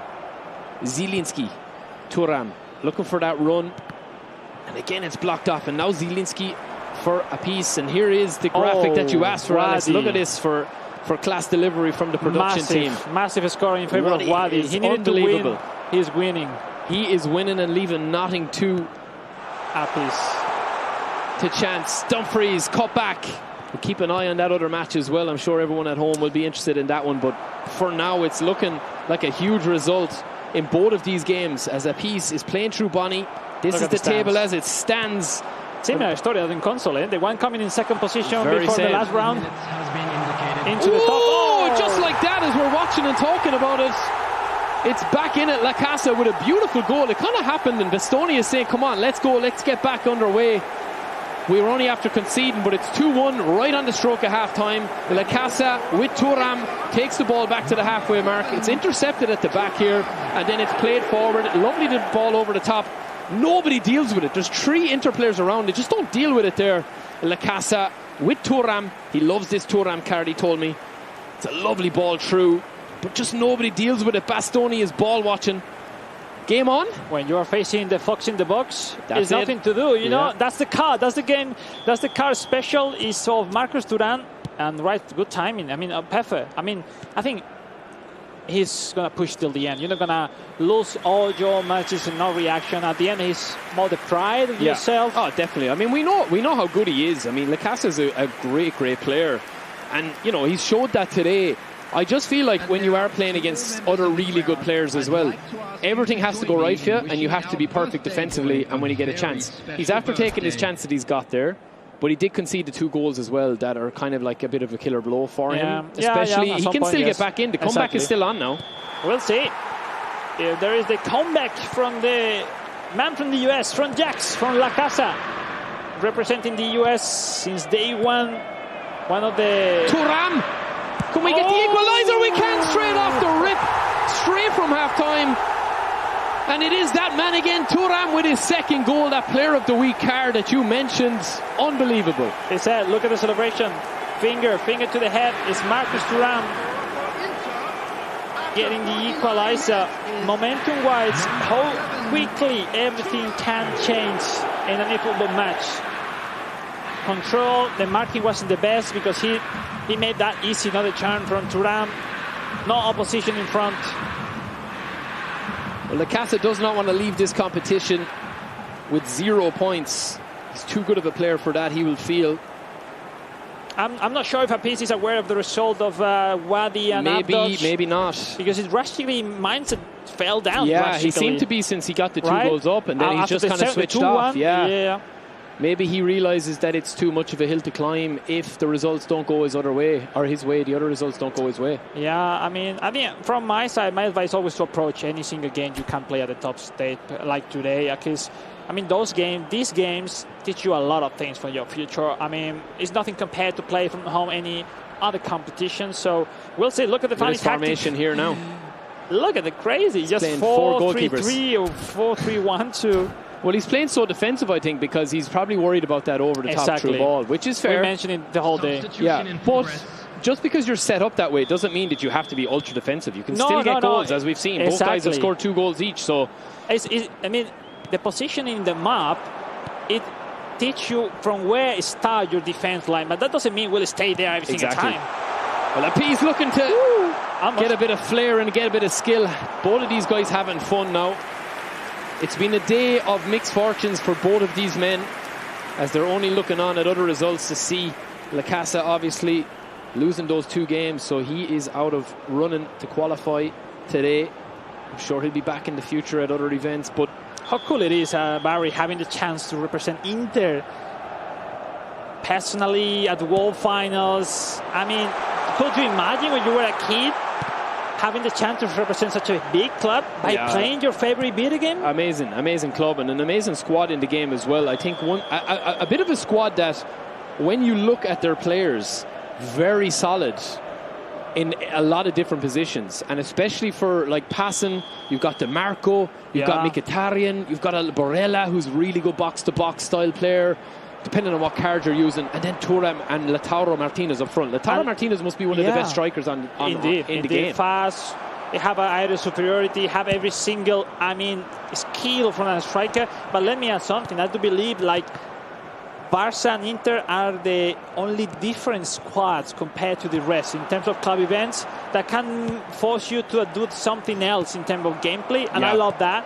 And we'll see, because not easy. Now, we said before, everyone played Dream Team at home. They have their own game style, their own tactic, but when you have this competition, everyone having the same cards, the same coach, there's 2 options. Adapt to the new team or play your own stuff. But sometimes we see today it's not working. Inter force you to play wide, to throw those long balls, and not everyone are used to it, Barry. So yeah, it is difficult. A tough thing, It is difficult. You're seeing the best of the best. These guys here, they know how to attack, they know how to defend, but sometimes it doesn't go your way. Dumfries, Lacasa throwing up a bit of a different tactic there from him. Nice little back pass and a back heel. Mkhitaryan, there's that over the top through ball. And the piece is on the attack again. Lautaro strong, but Dumfries finally Denzel shoves him out of the way. And there's the switch. Darmian. It is funny because, if I were playing using Inter, I'm scared also with Dumfries because he has not the skill of interception. So that boost for your stats isn't there. So, we as a player, Barry, when we are playing, we always have every defender, every midfielder with interception. Mkhitaryan looking for Bonnie again for the hat-trick. Looking for that over-the-top through ball. He finds it, but he does not get it. Bonnie, come on. And Bonnie just a little bit, maybe a bit tired. Stamina obviously been an issue now. 100%. No substitution now. So, yeah. And a few wayward passes, a few sluggish passes there. Both players tired. Bonnie again with a heavy touch. Bastoni takes it off his foot. Fratesi to Zielinski. Esposito with it over the overlap. Looking for the middle ball. Beautiful dribble. Lacasa. Kanji back to intercept. Joining the attack. There's a bit of flair coming out here. It's just end to end now as both these guys look for the winner. Lacasa chasing his first points of the game. Would have loved the win. We'll have to settle for a draw if it stays like this because we are into injury time. And one eye now, of course, on the console final, then the mobile final, but it ends 2 each, 2 apiece, 2 all. Inter versus Inter, and it is points shared. And again, Lacasa would probably feel he came back into that game. Apiece again, we'll have to have confirmation on the other results, but it wasn't looking good at half-time. A fairly even game. I think both guys will have a lot to learn for future events going on with this. They'll both be back, I think, especially Lacasa. We know how good he is. He's been there before. Apiece, I think he got better as the tournament went on. You'll see in some of the highlights here. They share the spoils again today. Bonnie and Thuram, both of those players scoring 2 goals apiece. Fairly even match. Didn't really explode at any case after the goals went in. And no winner. So I think that it's probably a hard one to kind of, if you are Lacasa or Apiece, are you disappointed? Are you... No, I do believe they are disappointed from game 1 more than this game itself. I think they all are aware that they lost their chances previous to this match. They started in a really tough position. They were looking for, in the case of Apiece, they were looking for something magic to go through at the end. And I think the target was to reach this level, this competition, to learn from it. They're still young in the case of Apis. La Casa is a guy that his only goal is to become world champion because he already did the runner-up of the world final. So, I mean, different stories, but at the end of the day, I mean, it's not easy. They still have the regionals. Yeah. They open. So we'll see. Still one more chance for them this season to get into the world finals. We see many, many cases in the past. They were struggling throughout the season and then getting through from the regionals and then performing pretty well at the world finals. And of course, if you guys are just watching the highlights here, La Casa did get back into it with his first goal on the 45th minute with that Marcus Thuram card, and Bastoni trying to get his troops going again, but that was as good as it got for Apis because he did score the 2 goals that we saw in the early highlight package there. This was the first goal from the man from the US, La Casa. It's just a simple over the top through ball again. Bastoni doesn't deal with it. There's a few players back there and it's a nice sharp finish. And the second goal that we got as well was against the run of it in the second half. So I think that it was a blistering start. Lovely touch, lovely shot, and a lovely finish. Didn't need the power there with the stun and just a simple finish. But rushing a nice to match power on defense. No, we see the marks. The cursor went out so quickly without control a little bit. Well approached. And that's been one of the big positives, I think, of the latest patch is the shooting outside the box. Is that you can get that power without stunning now. So. Yeah, I mean, just to round off the highlight package there, but 2 apiece was probably a fair result. Obviously, we'll get confirmation of the other results as well, but that was the tail of the tape for the match between La Casa and Apis. 1.5 each, no? Yeah, I agree. Yeah. I think overall, I will have ending that these 2 players, even if they are fantastic players, today didn't perform stable throughout the matches, no? Because it's what we saw, for example, in the cases of the one who qualified. Yeah. They were stable. Consistent, pace, idea, formation. They were switching formation many times, jumping from plan B to plan A every single time. We haven't seen much from La Casa, but we saw that once he saw everything lost, started to play better in the second half. I mean, it's difficult. Only one can win, and now we are entering the best part of the day, definitely, which is the knockouts. Yeah, it is. I think that match specifically, it is difficult when you know you can't get through from La Casa's point of view. You couldn't get through, so yeah. But I mean, we are into the final stage now on both platforms and back to where the drama really starts to ramp up. This is what I love. The drama, the emotion, everything that goes with it. And that's just me and you. That's just me and you being emotional about it. How sounds that, Yeah, but it will be. I think it's, as you go into this now, they've all played each other. Yep. This is going to be a rematch, you would imagine, obviously, of the same style, but who will actually execute better now. And it'll be whether we see, what happens now going forward, I think, is going to be whoever wins it is going to be the best player here today. For sure, it's been an absolute gauntlet so far today. As you can see, match number 5 ends 2 goals apiece. They share the points. Just to confirm, in case you were wondering, I know we got a chance to check in with it midway through that match. The Spaniards scoring 5 against what was the current group leader to secure his qualification. Wadi came very close. I believe it was earlier on in the season, our second club finals. Yep. Sadly lost to, who was it? Jalali, I believe, who secured his place in the world finals. He has a second chance now with 7 points and a 7-goal difference. That is absolutely huge. That's huge. Definitely. I think at the end, from what I see, Wadi and Abdul know each other a lot. No, they compete each other throughout the weeks and they're in the Moroccan community. So, unpredictable at the end, back on the final. What we'll see, we haven't seen that much. So finally, different than on console, we have at least the glance to see Abdul versus Wadi in the grand final on mobile, as we say on the screen. But what a match is overall, guys. It's J. Victor, Makabil, Wadi, Abdul. Overall, deserves. Now, we have seen all the club events that were more equal to see. I don't know, maybe the third could have deserved as well to qualify, but maybe different goals. I think overall today was clear. They were the best 4 players overall today. And whoever Inter get as their champion are going to have a serious talent on their hands because on both platforms you have, we've seen the best of these players, and it's very hard to tell when the group is almost kind of set. It's very hard to tell, are they showing their full hand? We're going to see that now in both of these games. Yeah, I believe I just got word that we are now ready to find who will be the first to put on that black and blue shirt and represent this amazing club at the World Finals. They did have the world champion last year. Will it be a second year in a row for Inter? Let's kick off the console grand final. It is Makabil taking on J Victor.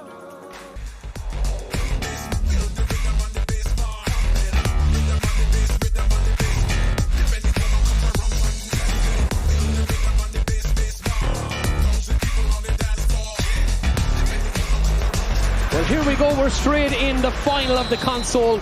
And what a matchup we have, Alex. I mean, this is the glamour tie, you could call it. J Victor versus Makabil. Let's go. That's all I say. Let's go as we kick off here.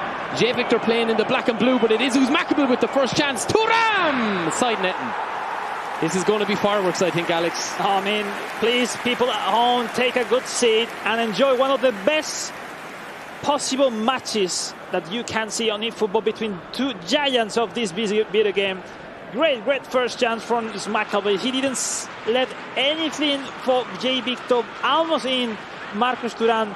Well, throughout the whole day, he hasn't missed many chances. He failed the first one. Yeah, that's just early nerves, I think, getting it out of the way, get the first shot off. And now J Victor playing from left to right in the black and blue.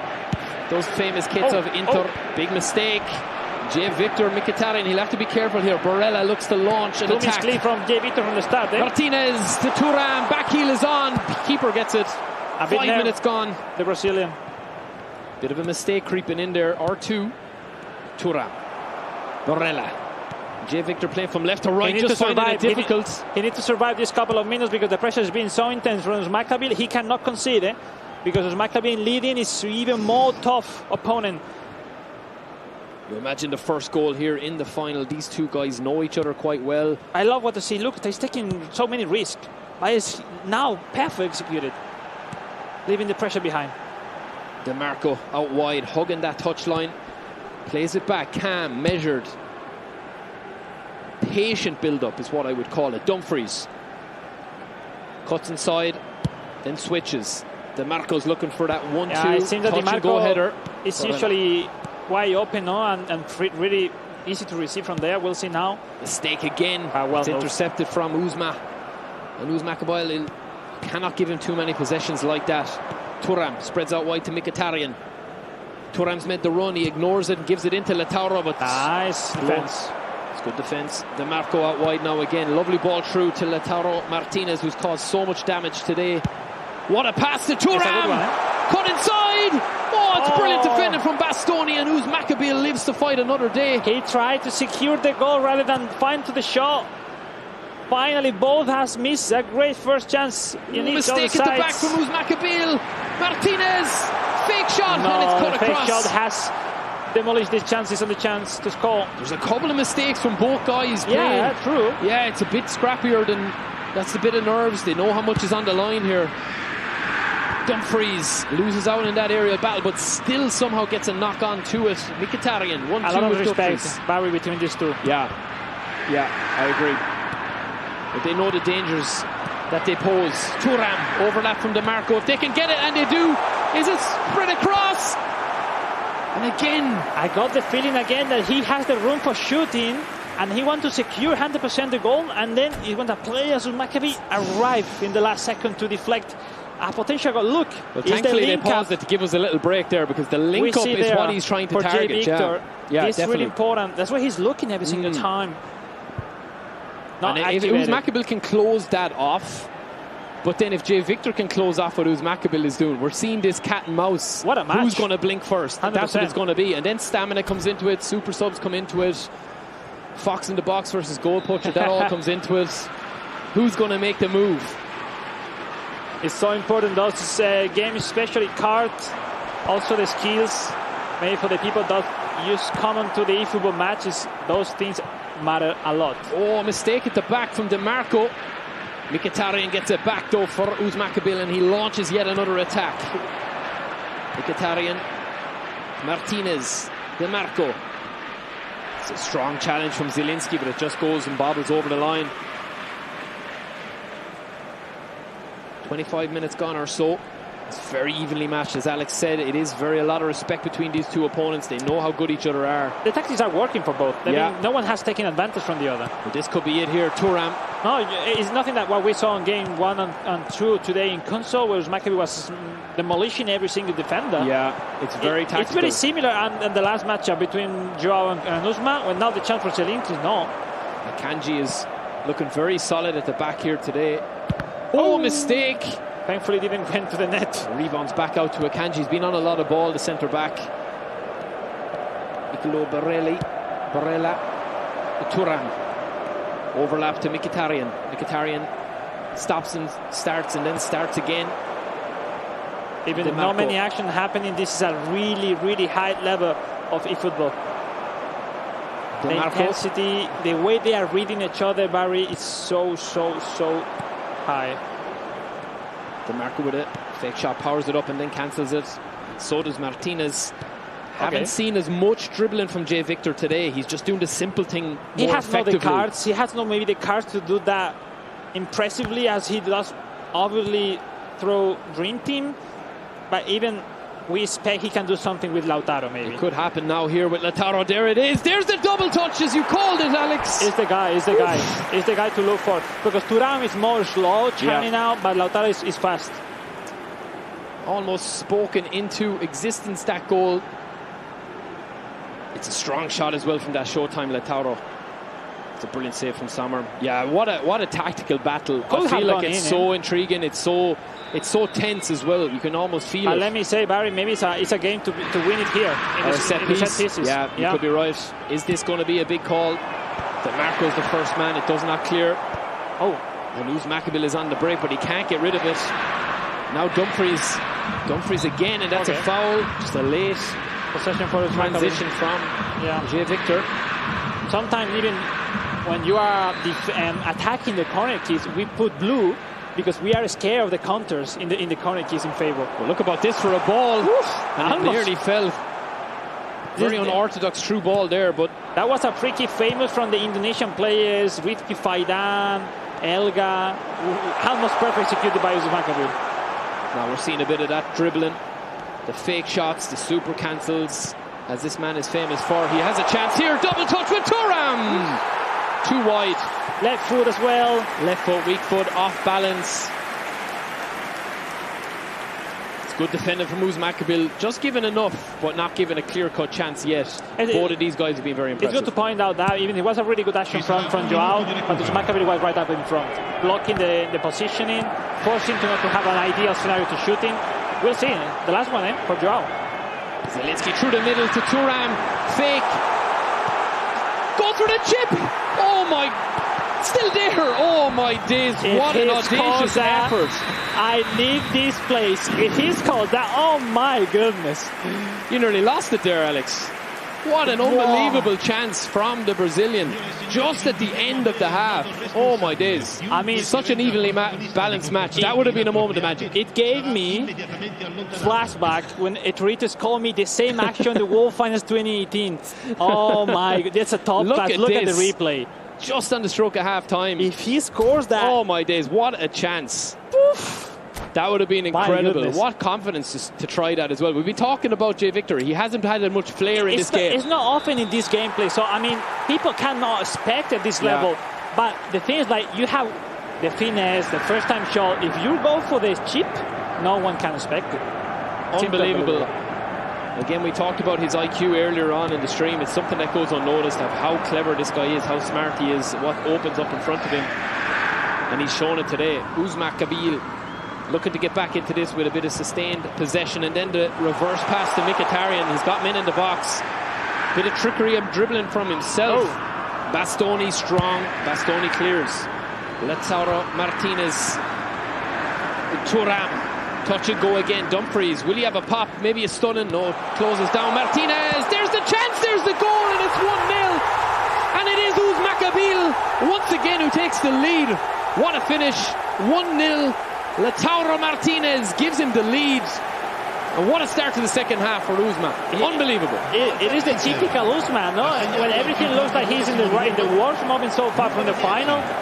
a simple action that doesn't look like it was going to end up with a shot even. He found a way. It's done to Dramfrey. The passing, Lautaro. J. Victor lost the control of Lautaro positioning. No one was marking him. Easy ending for Makabil, who take the lead. A guy who has lost already a club event final early this season. A guy who has lost many international competition recently. I mean, not at the level of this one, obviously, but he's that close now. And it's now the Brazilian, Barry. He needs to react. He does. He went to the crossbar, but it's not enough. Yeah, he needs to show something else, but he has shown it already today coming back. And I mean, I wouldn't put it past him to get back into it, but Makabil now, this is going to be a full test for J. Victor, the Brazilian. Makabil is playing right where he wants it, just coming up to 55 minutes. Let's remind to the audience that the last match in the group stage, Makabil started leading, and then was the reaction 2 goals after for J. Victor. J. Victor has seen this before. Has to do the same, no? But in a different scenario. He does now, but I mean, he's playing against Makabil, I think, who's fully locked in now. A final, extra pressure. Yeah, different story, definitely. Barella, and Makabil is not gone defensive yet. He's still going on the attack. He would love a second goal, and then he can really shut this game down. Zielinski, Sukic, back into Martinez, Lautaro to Thuram. Thuram's in a wide position, doesn't want to be here, wants to bring the ball in, bit of skill, bit of trickery. Zielinski back to the middle. Will we have a shot here? Thinking about it. Yeah, he needs to look more for this action, not going back. He needs to play over there, because where Makabil suffer a little bit. There, Joe Victor is way better. Look at this. He's making possession. Zielinski. Anyway, he needs to keep pushing over there. He's the only way to go through. Makabil has been so solid, less on those actions. We build again. J. Victor with that lovely dribbling, but this time it does not work. Makabil, as this game goes on, will try already, those. No subs yet. I'd say around the 70-minute mark you will start to see it. J. Victor might have something to spring. Lautaro, he's building, he's cooking now. DeMarco, Barella, Sukic, touch to Zielinski. Is this it? Thuram slacks off. Oh, it's a mistake at the back, I think. And it's one apiece. And J. Victor is back in this game with a Marcus Thuram goal.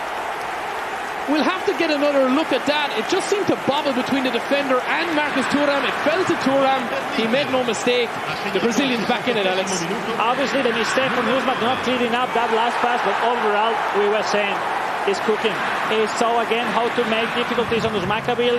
It's kind of similar than the game in the group stage. He took like almost 45 minutes to find out how to make difficulties on his opponent. 2 in a row, 2 chances. The second one into the net. Great job, J. Victor. Game on, ladies and gentlemen. Game on. It's actually really nice, intricate passing. I think that the block from the defender, he wasn't really set. He didn't really feel like he could have got to that. I don't think it was too much of a mistake. Maybe he was still running. Rather than stop the running. And so he tried to stretch the leg. It didn't happen. And I think that maybe was he just... was with ball at the same time, running an interception. Yeah. So the game understand that you keep running and it's not accurate. Yeah. And overall, unlucky because in those scenarios, most of the time you regain the ball and clearly easily. But the reality is that J. Victor was pushing a lot. Yeah, we've seen this happen before. Makabil has gone up 1. Then J. Victor seems to go the next gear and he says, right, I need a goal now. I think J. Victor's really better when he needs to score a goal. 100%. You know, he's definitely better attacking, I think. It's contradictory. You have to do it for the early start, no? But he found it when everything is almost over. Yeah. But different scenario now. Any changes here? Yeah, quick counter ball still, all fresh legs approaching all the 5 substitutions available throughout the match. You remember, in case they keep tied on goals, we will go to extra time. An extra substitution will be open when we continue. And there is the goal that we just saw, the equaliser. Yeah, I mean, I actually do think, looking back at that, I think Makabil has dragged him out of position a little bit too far, and the defender actually tries to cover the gap and just can't get there. No, new game, 3 minutes left. Who's called? Reach the glory, representing Inter at the World Final. Are we going to call it? Is it going to go to penalties? Is it going to go to extra time? Or will we have this? Of course, we do know that Makabil, he did lose the last club final this season, this year, 2-1 in the final. I think Bo has read that they need to cook the chance. Another mistake from Usman. Huge mistake. And Esposito, will he cut back? Will he finish? No! The post! A Bastoni clears. What a chance! And Makabil, with a rare mistake at the back, goes unpunished. Jay Victor would love that chance back, I think, but now who's Makabil showing his steel. You need to take risk because they found out with this formation, with this squad, playing quick hunter, the position of your players are really distant one to each other, so you need to play from the back, taking that risk. Now, Makabil surviving, eh? Makabil surviving. He has options on the... And now look on the pitch. Look, eh? This could be it. Look. This could be it. Martinez. No. It's the wrong option. You would imagine that What a match. What a match, Benjamin. Thuram would have been the man to header that, but this is it. It's set. Subs are used. Defensive line being dragged all over the place. Back Jay and Victor forth. gets us back underway. No, they are not saving anything, Barry. They're all in. We are seeing two unbelievably talented players go head to head in this battle. Oh, careful. It's a big mistake again, you would imagine, but he just clears it up. He's tried that crossfield ball a few times. It hasn't really worked as effectively as he would have liked. Dumfries messing around. He's reading so well how to start the pressure to Walid. And he's putting some difficulties, but Walid is still pushing with the same strategy, built from the back, taking the lead with the play. And we'll see now. Oh, that's look lovely at that. Play. Marcus Thuram straight in. Oh, he's got it in. How has that gone in? Thuram again. He takes the late challenge from Sommer, but he won't care. It's in the back of the net. And who's Makabil showing his class, his composure? 2-1. 7 minutes left. What a comeback. Well, what a go-ahead, I should say. I mean, I don't know. In my eyes, it was a clear by the goalkeeper, but somehow Thuram with somehow finding the way to shoot. Oh, he just gets out ahead. I think if the keeper goes down, it's hard to know. We might see a better angle here, Alex, but I think Thuram just got that fraction of a second ahead where he can't get down. He tries to clear the ball, I think, instead of kind of maybe going down on it. He was calling the goalkeeper because sometimes just simply calling the goalkeeper works. Yeah. But he was faster. Marcus Thuram was faster. I want to get back to the situation because any other player in the world, after missing that mistake from Makabil playing from the back, you will have say, no, I don't want to miss this anymore. I will play direct. He keep doing the same. He find a way to go through, skip the pressure. He made the goal. Masterclass how to build up from Makabil. Yeah, he's been different class today, I think. I really feel his mentality today not has phased him because he could have just got in his head about that one. Jay Victor hit the post as well. You remember, we'll have a look at that. But also his goal came up from a rebound. Yeah. So, nothing to blame overall. Yeah, true, but I just feel like Makabil has looked very sharp today. Subs again making a change, and Makabil being very confident in what he's doing. He hasn't really changed what he's doing. He's tweaked it, but he hasn't changed it, which is the sign of a champ. No, but still quite open. We have seen many times, Joao Victor, when everything looks lost to him, when he plays the better. Yeah, I agree. Joao, it's time. This is the time to shine if you are the Brazilian. And I would not put it past him, such as the skills he has. He's going to have to go for it. Goes one red, and Makabil going with that full blue. Makabil will clear the ball as soon as he gets the ball. It's just, how many? 2 actions? 2 maybe, 2 attacks, including this one. And that's one gone, you would imagine. Dumfries. No, okay. Makabil. Oh, he missed it, eh? Well, this is cheap possession being given away by both men. It's now back. And Sommer. It's only 3 minutes left. It's nothing. And Makabil needs to be careful. He's taking chances today, there's no doubt about it. Look at the pressure. Full red for Jay Victor, full blue for Makabil. Is it too late though? Bonnie's looking to get on this. It's back to the keeper. Master. And that is 3. Okay. One chance. He will play short. He has to play short. You need to play be careful here. But if you long throw, you can have a chance for your opponent. Well done. Enrique, he just clears it up. Once this stays in possession, you should feel it's Makabil that is going to be inter-champion. One more. One chance for Jay Victor. No way. Esposito. Bonnie. Corner, will the ref give it? He will. He's going to let it play. One more. He's letting it play. The goalkeeper will join the attack. The keeper's coming up. Sommer's coming up. He's waiting for the runs to come in. Makabil needs to defend this. Surely going for a knockdown here. If Sommer score, Are we about to see this place explode? Oh, it's a pretty poor... Oh, and that is it! It's a pretty poor corner kick set piece. Just didn't work out, and it's 2-1. You have your champ. And it is the man, Makabil, 2-1. He's finally done it this season after a couple of setbacks, including losing the final previously in the season as well. What a performance. What a unbelievable. And there is confirmation of your champion. Well deserving. Unbelievable performance from him today. He looked back to his best. The champ Makabil on console. We will see the highlights here. Huge congratulations, Walid Rachid, Teban knockouts Makabil. 5th time he's gonna reach the World Finals on back then on PES, now the second one on eFootball.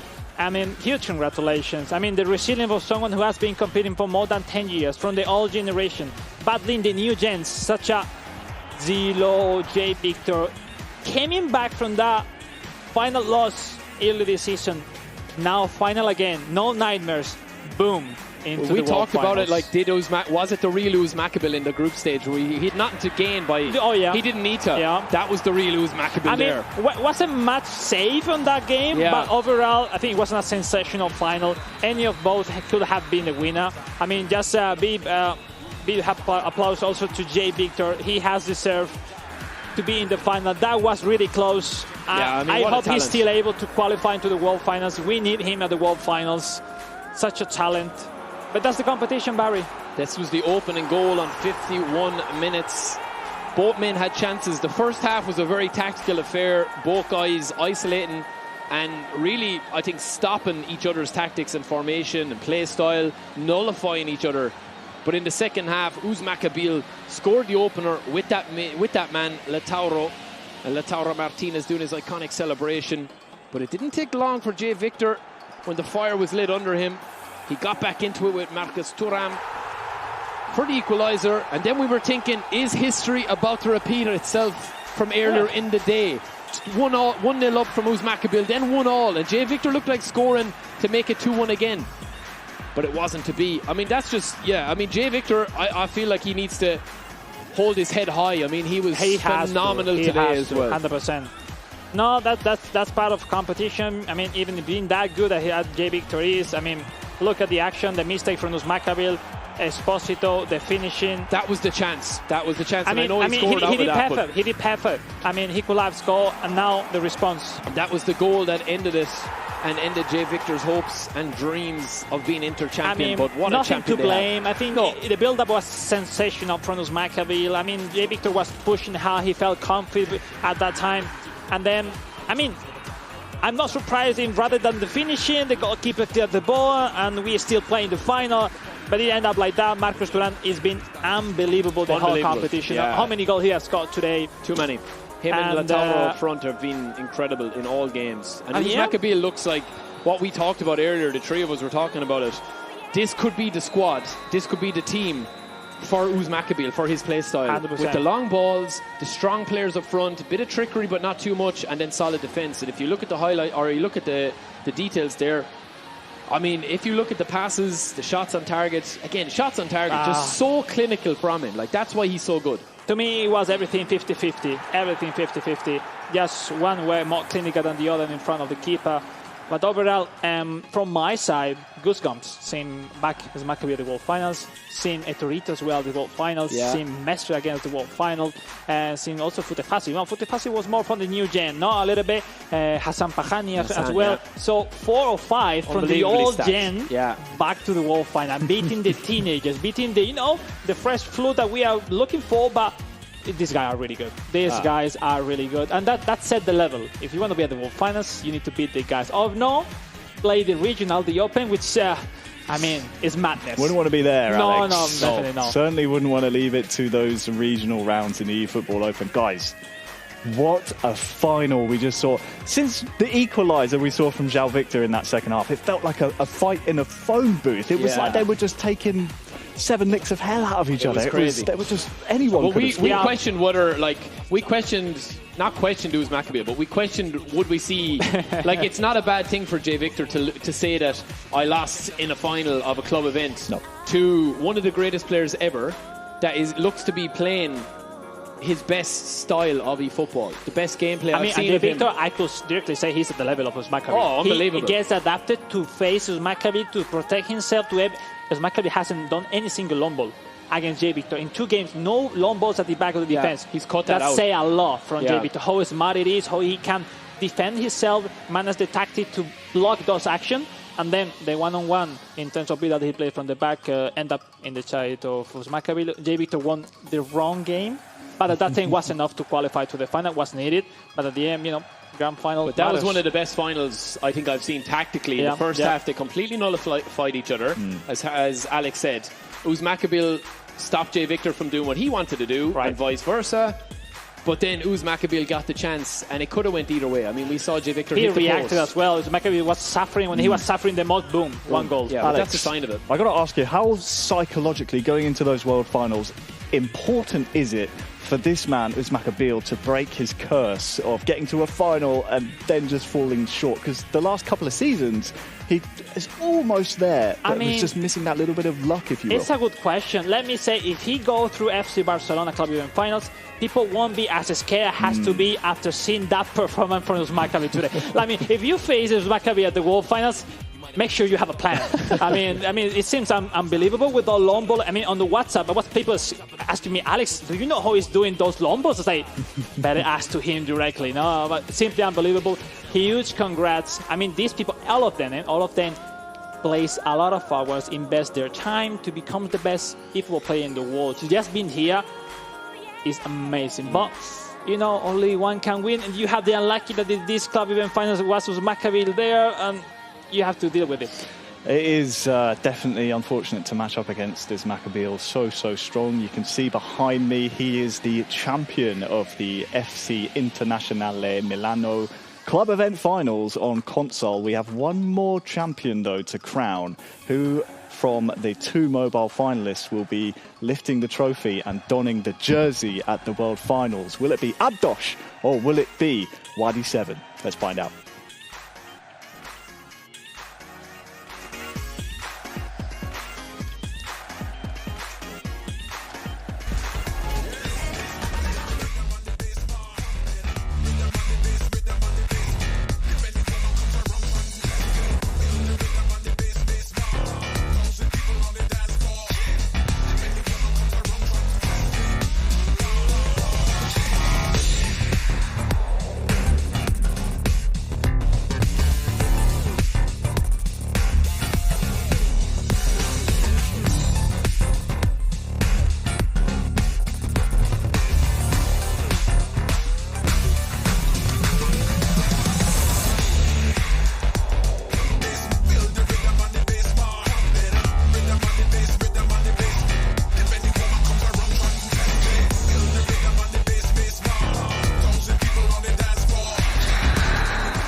Welcome in everyone for the final on mobile platform. We have got Wadi playing from left to right versus Abdouche, the Moroccan, playing from right to left in the white Inter kit.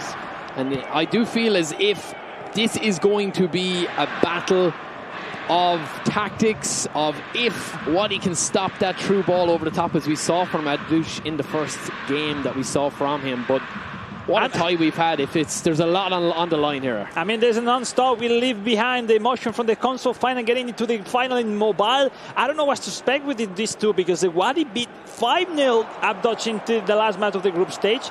I mean, I cannot believe we'll happen the same at the final, but we'll see. From what I know, they know each other for a long time. They have played each other in the practice quite a lot. So I don't expect the same score as before, but we'll see. We have seen a lot of drama also on console. Maybe who should take the lead will have a huge chance to win. We will figure out in a few minutes, Barry, but the reality is that the winner will join Makabil representing Inter at the World Finals. DeMarco and Lautaro combining quite well. Are we about to see the first goal? Stunning shot, stunning cross, and then it was cancelled and then bundled over the line. First set piece of this mobile final for Inter. Wadi versus Abdouche. One goal, no? One goal. Corner keep, I'm not run today. 1-2, no more. Yep. So this is going to be... On mobile, we haven't. Okay, once more. This is what we're going to see, I think. It's going to be... Set pieces are going to play a huge part here. What have these guys both been working on? Wadi, that in case he wins, he will join Mestre as a Spanish representative of the World Finals. The first one on mobile. And Abdoch, we'll see. He has something to say now. It's now or never. DeMarco gets the ball back in. Just a little bit too slow in transition from getting that ball out of his foot. But the right option probably to keep him guessing. Wadi will be the guy to watch after that group stage victory. They're predicting each other. One second, you saw he didn't went to block. He just simply went to block the pass. Maybe it's these guys know each other game. quite well, as you said, Alex. So that's going to be a tactical battle. Who can get the one opening? You love that. You love that, Barry. I hope the people at home is taking notes from these fantastic finalists today to implement it on your Dream Team games at home. It's patient, build up, big switch, both men on full blue. These guys know each other's games quite well, as Alex has said. Dumfries hugging the line, looking for a chance. How long is this possession? This is a possession-based finally game. lost the ball. Every time they talk, something happens. But look at the 5 defense line. I think both are playing 5 at the back, are they? Right, correct. I think so. I think Barella and DeMarco and Dumfries going forward, hype up the pitch. Yeah, Dumfries is going to push up with it's a mirror formation. They know each other. Maybe we are having here extra time or even penalties. It looks like it as of now. If both of these guys playing have not even had Come a on, chance. guys, go forward. Dumfries feeling each other out. But I think one thing is for sure. 5-0 is not on the cards if it stays defensive and disbalanced. Look, maybe we haven't seen that much. Maybe he decided to play mirror formation because that lost. I mean maybe from the side of Abdoc. Yeah, maybe just playing a different formation, testing things out. But he's got a huge overlap here. If he gets the knock on, ignores the knock on, or mistake at the back, and then it's clear forward. And that's probably the quickest half of eFootball football I've ever witnessed. I mean, it looks like a 2 friendly. corners, and that was pretty much it. Yeah, not really action at all. 83% possession for one of the players. I think it is Wadi. I mean, we have seen in football many times the game we are more expecting. Then didn't happen many things, but I'm sure at the moment anything happened. Maybe the goal will drastically change. Yeah, well, you can see the formations there. It's a 5 really, but it's 3, but they are defending as a 5. Exactly. Both, this is and it's mirrored, as you said. Same as on game 1. They after with that piece he moved back to 5 defenders. Is the counter formation from Wadi 5-2-2-1? I mean, they know each other. They know each other works. well, yeah. Because if you play the same tactic, you cannot attack. But even we have seen Abdoc haven't have any advantage with the 3 defenders, or maybe now about to change. You can see who's coming on up front as well. Lautaro. That's a very interesting call to bring him on off the bench. Yeah, as the game has shorter as well, the stamina, drain up faster. He's going to really use him now. Correct. And maybe bring him on that way to do it. But how are you going to find a way through each of these defenses? This one, are you going to predict that we're going penalties here? I don't know. Maybe you could set up any advanced distraction to your wingers, DeMarco of Dumfries, just to force a little bit something else. Because as of now, no one is taking advantage. No one is gaining the back from the defense. Nothing will happen if you do something else. We'll see. They're both just matching each other. Well, we are back underway for the mobile final. It hasn't exploded into life just yet, but it's been tactical. It's been intriguing. But the question is, who will the risk? You or me? Yeah. I don't want to lose. I don't want to lose. DeMarco. Zielinski. Sukic intercepts. Back to Dumfries. Back to Martinez, who's in goals. We've seen a switch up from Jan Sommer in goals to Martinez. Bastoni. Bastoni to Barella. Barella back into Sukic, central midfield. Barella's looking for the ball back, but he doesn't make the run. Now it's a switch. Big switch out to DeMarco, who's hugging that left flank. It's so patient and just both players are just sitting completely back. And even the crowd are struggling to get into it, but there's the first chance. Do we get it lower, long? Thuram! Ooh! That's the first real chance. That close, eh? That close. We were asking, guys, we want more action, and here we go. We're seeing it. We could be in for a big end to this game. It hasn't exploded into action just yet, but it is threatening now. Darmian. You said nothing happened, but if you score from now till the end, it could be the decider. Eh? Oh, that's it. It has 1-0 written all over it. Whoever scores the first goal is going to be very difficult to beat here. Darmian. The reality is that no one wants to really risk Barry. They want to define everything with crosses. They don't want to make something special. Maybe more scared to concede rather than, Zielinski with the interception. That could be dangerous. Okay. There's the fake shot. Just to get his positioning right. But maybe too long. I thought he'd get pushed off the ball, but he's been strong in that challenge. Barella back to Barella, his counterpart. Zielinski 20 more minutes to play. 70 minutes gone, as Alex says. 20 minutes left. Dumfries, lovely sharp it dribbling. It's crazy the respect they're having each other. I don't remember a final like that in a long time. Zielinski with the spread out wide. DeMarco, this is the favourite foot. He wants it on. Okay. Fake. This could be a goal. No. Oh, I think the stunning shot is the wrong option. I think it was there. unnecessary, the standing, because he has left behind the defender. Simple cross was enough. Zielinski looking for the Martinez up front. As you see, takes longer. Great ball to Zielinski. Crosses it in. Martinez. Is it on Thuram. Brilliant block Bastoni. from Bastoni, was it? Yeah. Martinez, Darmian, the trying, pressure's building now. Wadi. The pressure's Wadi's building. trying. Wadi is trying. But after still playing full blue, I cannot get it. You are not winning. You are not leading. Come on. It's very defensive. We are seeing a super defensive setup from the Moroccan, which is quite unusual with the game we saw earlier of him, where he was scoring for fun. Sukic. I mean, just to remember, after lost 5-0 at group stage, he's playing full blue. I mean, he's maybe scared of his opponent. Like, this guy is so good, I need to do something else. And he's putting on, he's still dying on goals. Maybe looking to take it to injury time or extra time. Oh, imagine the only first one into the net. No way. Thuram. Two more actions, eh? It could be 1 or 2 more plays. DiMarco has the key.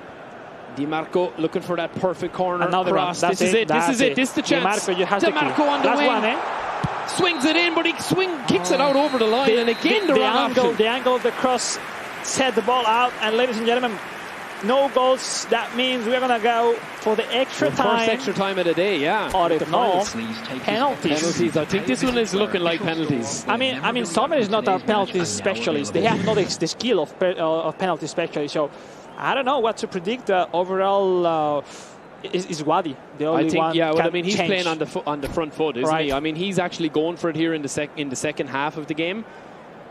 I think that his decision making has been slightly off from what we saw earlier as well. But maybe you're right. That 5-0 victory that he had, maybe that's in his head now. We haven't seen, so that's why we cannot really give the full background. But when you saw someone drastically that defensive, it's like, I suffer a lot against this guy.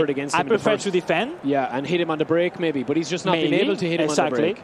Any changes there? I think we see Esposito coming on, is it? Yep, I think so. And that out wide formation, I mean, I think if he's going to score here, it's going to be from a cross, I think. Yeah, 100%. Just forget the stunning crosses unless it's going to be perfect. With 2 blue bars, I don't see any side to lose your defense line. Not through the middle. No, you have no. But I do like the setup, especially defensively. I know people at home will be saying, just come out and play. But when you're playing for what's on offer here, being Inter-champion, the beautiful trophy, you don't want to lose to a mistake. No. Basically, no. And there's time to go, ladies and gentlemen. 30 more minutes to play. Will we get penalties? People at home will be wanting penalties, wanting the drama. We want a goal. We want a goal. That's what we want. Fratesi starting us back off again. Of course, you have the Moroccan playing in the white Inter kit. Wadi. This is the chance for him in the black and blue. And this is it, but it's a wayward header. It's still there. Fratesi recycles. One more. Dumfries, is he onside? He is. Stunning cross goes in, and it's a corner. Esposito, maybe. I don't remember ever a final of someone looking for penalties since first time. I mean, never ever. Both defensive guys. So something like that. DeMarco to swing it in. Will we have a set piece to decide this one? Sommer comes and collects. Even back in my days when I was competing, I don't remember no one doing that strategy. You never played this defensively, that's what you're telling me. No, more than 15 minutes full blue. Well, look at this for a ball through. He's played defensively all game. All he needs is one chance, but Darmian is too strong for Lautaro. Maybe the last one of the first half, Now. Fratesi back to Bastoni. Is there a mistake? Darmian. Sukic. And there we go. Just a quick announcement. One last portion of extra time or injury time to come after with the extra time, but the possession stat, that is not a mistake. You are seeing the possession stat, 73% possession. You have players, if you play full blue, you have no way to build up your play. Yeah. You will lose the ball every single 2 passes. I mean, it's illogical. Those stats talk by themselves. We'll see. Now he has changed a little bit. But there's a bit of stamina issues coming in now as well. I think that's Barella. That looks like he is on his last legs, and I feel like that this will probably come into it now. Penalties. Yeah, I mean 100%. Unless Wadi create something special, we will go to the penalty shootout. Will we have one moment of magic? Will we have a mistake? Will we have one goal Hey, to maybe a separate mistake, it? you know, yeah. I think his bodies are tiring. Maybe you're switching off, you know, mentality-wise as well. DeMarco, I think, has been getting on a lot of ball, but I think that Wadi has chosen the wrong option with him a few times. And then he's going for switches, switching back, and it's nearly too slow. He's been unlucky in those header, because those header, if you win it most of the time, it's almost a goal. But we'll see. He need to look for that chance at least one more time. Before the last few minutes of the mobile final. Abdouche playing left to right again, as I said, in the white. And Wadi, who has been the man. It's blowing my mind having kickoff on full blue on your favor. It's basically blowing my mind. Well, if Abdouche does end up going to penalties and does end up winning this, it will be a tactical masterclass, or in fact, pipping a goal, because it has been Wadi, in fairness, who has tried to come out and attack for the last 20 or so minutes. Barry, is the time? It's time. It's time. Time's running out. I think he's playing for penalties. On the minute 111, he's in the closer time to the net of his opponent. Mkhitaryan, could be it. No, it's not. It's blocked again, and Wadi will continue on. Bastoni, big switch coming here. Akanji will do the switch instead. Darmian waiting to draw in a few opponents from Abdouche. Oh, it's a mistake again. That's what I was saying about doing those switches. It seems to be too slow, but it's also because of how defensive Abdouche is as well. He's not coming out to attack the ball, so the press is so deep. You can see the back line there. Latauro's been man-marked. Dumfries is back in a kind of a hold and roll. One chance, eh? This is it. Time for more. Esposito. Is Wadi now or never? Oh, wait. Lautaro Martinez playing left wing. DeMarco over the top, you'd imagine. There we go. Lautaro Martinez with one chance. He's out wide. No, he could get it. He doesn't, and that will be it. It's penalties. We're going to have our first penalties, and it is the mobile final that we get them. I mean, let me say, the more even final I remember, but because nothing happened, to be honest. Yeah, it's a tough game, because we were waiting for it to explode into action. We were expecting goals in this game. Wadi scoring loads of goals in the group stage. Wadi tried. He did try, but Abdouche was scoring lots of goals too. He was so close. He was so close. Yeah, it's just, I just feel like that these two guys, I mean, if Abdouche wins this one on penalties, you would have to say it's a tactical masterclass from him. No, never ever will say it's a masterclass. It's a tactic. It's a tactic. He won. Okay. We'll see what happened at the end. But no masterclass. Masterclass is more what we saw from J. Victor, from Makabil. Fair.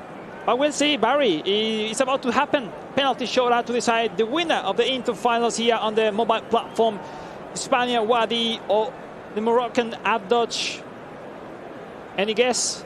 Finally, I mean, we will have goals.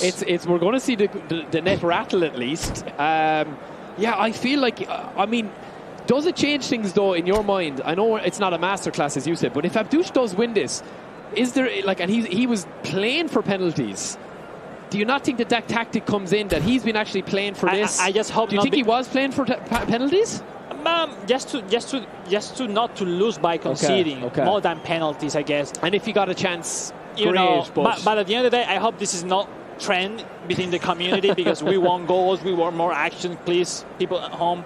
Now some tense nerves, action about to happen. So you do remember penalties on mobile, left, middle of to right, same for the goalkeeper. They won't be able to see each other because we have spectator mode, so won't be any issue for the players. Yeah. We'll see it all right. You guys will see as well at home, but yeah, I mean, are you gonna like? I think Wadi definitely played that one on the front foot. Like, he did look the more attacking of the players. Overall, I do feel he went for it. Good. Yeah, and he's a good player. I missed to see the Abdouche from the game 1 and 2 because he was pretty unbelievable. Yeah. Well, here we go. This is as exciting as it gets. A penalty shootout to determine your inter-champion. First to the line is Lautaro Martinez versus Jan Sommer. And it is Wadi to take the first penalty with Lautaro. There's mind games going on. They're waiting for the last final second as the flags wave in the background for Inter. Who will be your mobile champion? Here we go. 1 second on the clock. Lautaro! Top left. It's a beautiful penalty. Taking his time. And it is Lautaro now for Abdouche, the Moroccan. The beautiful white kid of Inter to mix it up versus Martinez in goals. Martinez versus Martinez. Lautaro has been on fire today for everybody in this competition, and they're waiting for the timer to go down to the 1 second mark. And here we go again. Will he go middle? Will he go right? He goes straight down middle. And he's called his bluff. And Abdouche has missed. Jan Sommer versus Esposito. So first blood to Wadi with the 1-0. There's a bit of mind games going on here, I think, with the timer as well. They're making us wait for the net to rattle away, making us wait in the real game for goals and making us wait in the penalties for goals. It's very important to score this one. Esposito, can he make it 2 from 2? And he does. The next corner, the next goal for Esposito. Wadi goes 2 up. But he will be able to be pegged back here. Mkhitaryan, short step up, short delivery. That doesn't waste time, going for it. And it's a save! And Abdouche has got his 2 penalties missed. Seems like the key on the penalties is have the Spaniard Josep Martinez rather than Sommer. Federico Di Marco, you would imagine if this goes in, it's one hand on the trophy, the beautiful eFootball Inter trophy. And Wadi will be your mobile Inter champion. This is an important one, Alex. If his score is 90% in. Di Marco, can he make it 3 from 3? Di Marco, it's a save! And it's a lifeline for the Moroccan Abdouche. Game on, game on. Bit of mind games coming in now. This is 100% mind games. Yeah. That's it. Mind games for us here as well, because they're making us wait. He went to the left, now to the center, now to the right. Now we'll see Esposito. He scored for Wadi. We'll see now for Abdouche. It's a huge penalty. Abdouche looking to get his first penalty on the board. Will it be Esposito or will it be another miss? And it's another save. 3 in a row missed. Oh, that's 1 down the middle, 2 saved. Wadi, it's your time now. That is heartbreak. And Wadi can win it here. Barella, the man to do it. Jan Sommer staring him down. The mind games are still ongoing. And Barella, this could be it. Wadi could be the Inter champion with this one. And it's a save again. We have to wait. We'll have to wait to win to have a champion. Because that Dutch can't get closer on the score. He needs to score every single one and save the last one to continue alive. Well, he hasn't scored a penalty yet, Alex. This needs to go in or it's game over. It's out of his hands otherwise. Can't miss 4 in a row. Can't miss 4 in a row. I don't think we've ever seen missing 4 in a row. He haven't scored any single goal. He hasn't scored in 2 matches against him. Barella, can he give Abdouche a lifeline? And it's another save. I don't believe it. Wadi is your champion, your Inter champion. 4 missed penalties from the Moroccan. Almost unheard of. But you have your mobile champion. We've had to wait for penalties. But what a comeback from Wadi in the second half of that game. I think he really played on the front foot. Congrats to the champ, Wadi, the Spanish man. Alex, deserved in the end, I think. Abdouche missing 4 penalties. Alex, deserved in the end, I think. Abdouche missing 4 penalties. Yeah, I mean, at the end, both games against Abdouche, 5-0 in the group stage. This one, he was the clearly one looking for the victory, looking for the chances. He was unlucky in some header. At the end, the lucky of the penalty should have went on his side, but he almost saved he saved every penalty. 1 down the middle as well at the start. Right. I think that kind of set the tone. Huge congratulations, Wadi. Spain will have a representative at the World Finals in mobile as well. Both console and mobile complete for Spain.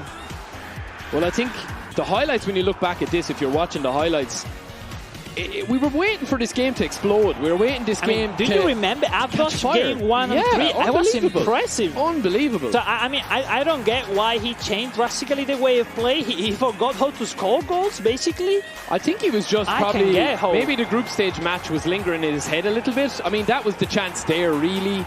That probably would have ended the match. I do believe that game 6 group stage completely make a click on Abdouche, and obviously he went for a safe option, but at the end of the day it didn't work. Yeah. Wadi, huge congratulations. But to win on penalties, I mean, to miss or not score any of your 4 penalties, that's something I suppose that you could probably look back on and say, listen, I've seen comebacks of missing 3, yeah, but 4. I mean, you're leaving yourself no option at all. And this was really good. For some reason, Lautaro wasn't able to keep the header. Just the wrong angle, wasn't it? Yeah. And of course, we did. If you are wondering, these were the penalties again. If you wanted to have a look at them, 4 missed penalties from Abdouche. Martinez, crazy. was the key for Wadi. Yeah, Martinez saving 4 penalties. It'd be hard to drop him for another match. Jan Sommer usually the choice, but we thought there was a lifeline back in it.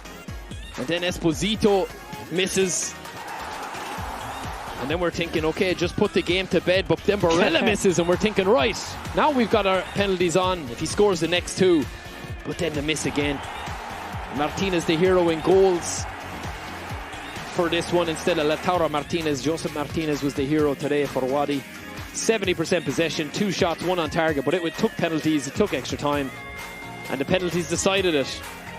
Well, all around the world to the World Finals, that's what we can say. Huge congratulations for both winners. Wadi, at the end, it happened differently than console. The winner of group and console lost the final. The winner on mobile won the final. You know why? Because between players, they still think like if you win the group, you lose the final. No, because you know stats, no, simple stats. Yeah. We leave it there. But huge congratulations. 2 different competitions, 2 different winners. A new country adding up to the World Finals, Algeria. So it's always great to see. Yeah, it's becoming a bit of a melting pot, that World Finals, isn't it? So many nations represented. Guys, that was a real slog of a final. It wasn't blockbuster stuff, but it just showed how much this occasion meant to both men. And Adosh, I think he'll be ruining those 4 penalty saves that we saw from Wadi. But in the end, given it was 5-0 in the group stages, given that Wadi was the one trying to push the pace, you'd argue a worthy champion here. Yeah, I agree. Yeah, I think he was definitely the better player today. We just didn't see it explode. Like we were waiting. We had like the come down from the console final, which was at such an unbelievably high level. Yep. And that's not disrespectful to the mobile. It was just super defensive. Like it was just, and there's Styles. a skill in that as well. The style of being defensive and ultra defensive and playing on the blue. We have seen many mobile competition, more fun on mobile. Yeah, but you need to attack. And I think when he did get to the penalties, he'll probably be disappointed, as Harry said. He'll probably be disappointed that he missed 4. Like missing 4 is just too many to miss, I think. So yeah, he'll be disappointed. But two brilliant champions, I think, on both platforms, 1 each. So yeah, I mean, what a day of it. Yeah, what a day indeed. You can see behind me some of the results that we saw throughout the group stages, the knockout stages, and finally down to our 2 champions. They will represent Internazionale Milano at the World Finals, guys. Incredible job by them. That's a wrap for today, guys. Any final thoughts? 2 worthy champions. Did you guys enjoy yourselves? Yeah, I mean, it was brilliant. It was brilliant. Yeah, it was an exceptional day, exceptional talent. And again, I mean, Inter look like a sleeping giant in this World Finals. Obviously, last year, they shouldn't be going under the radar. But this squad, with Makabil and I think Wadi on mobile, very, very stacked. If you're using them correctly, it just shows you guys at home as well, whoever's watching. If you get the most out of your squad, you can do wonders. And I think that's what we saw today with both champions on mobile and console. Yeah, I mean, for my side, I came up quite a bit scary about what's going to showcase in the matches, because the update came up on Thursday. I mean, there were a lot of talk on social, like the gameplay has changed a lot. Maybe I was like, maybe the player doesn't get that confident for the gameplay in that short period. But then the quality of the matches on consoles was massive. Yeah. I mean, the way in 2 days that is Makabil and JV to get updated to the match, to the gameplay, was simply sensational, and that they proved that they are top-notch, world-class player. And I mean, only one could make it. At the end of the season, we are going through the season, 5th club event of the season. Only 1 more to happen really, really soon. I mean, that's me. World Finals is really, really close, Barry. I mean, only the best from the best will be there. And it was a lovely event. I appreciate new generation coming up. The veterans as well, still all there up front. And, well, only one will be clinching the trophy back in July. So we'll see. We will see indeed, gentlemen. Thank you so much for joining us here. It's fantastic to have you both back in the studio. That's a wrap, though, on the FC Internazionale Milano 2026 Club Finals. We have our 2 champions, our 2 representatives for Inter at the World Finals. As always, make sure you stay tuned to all the eFootball channels to stay up to date with the latest happenings. Thanks to Konami, thanks to the club as well. And from us, it's goodbye. Ciao for now.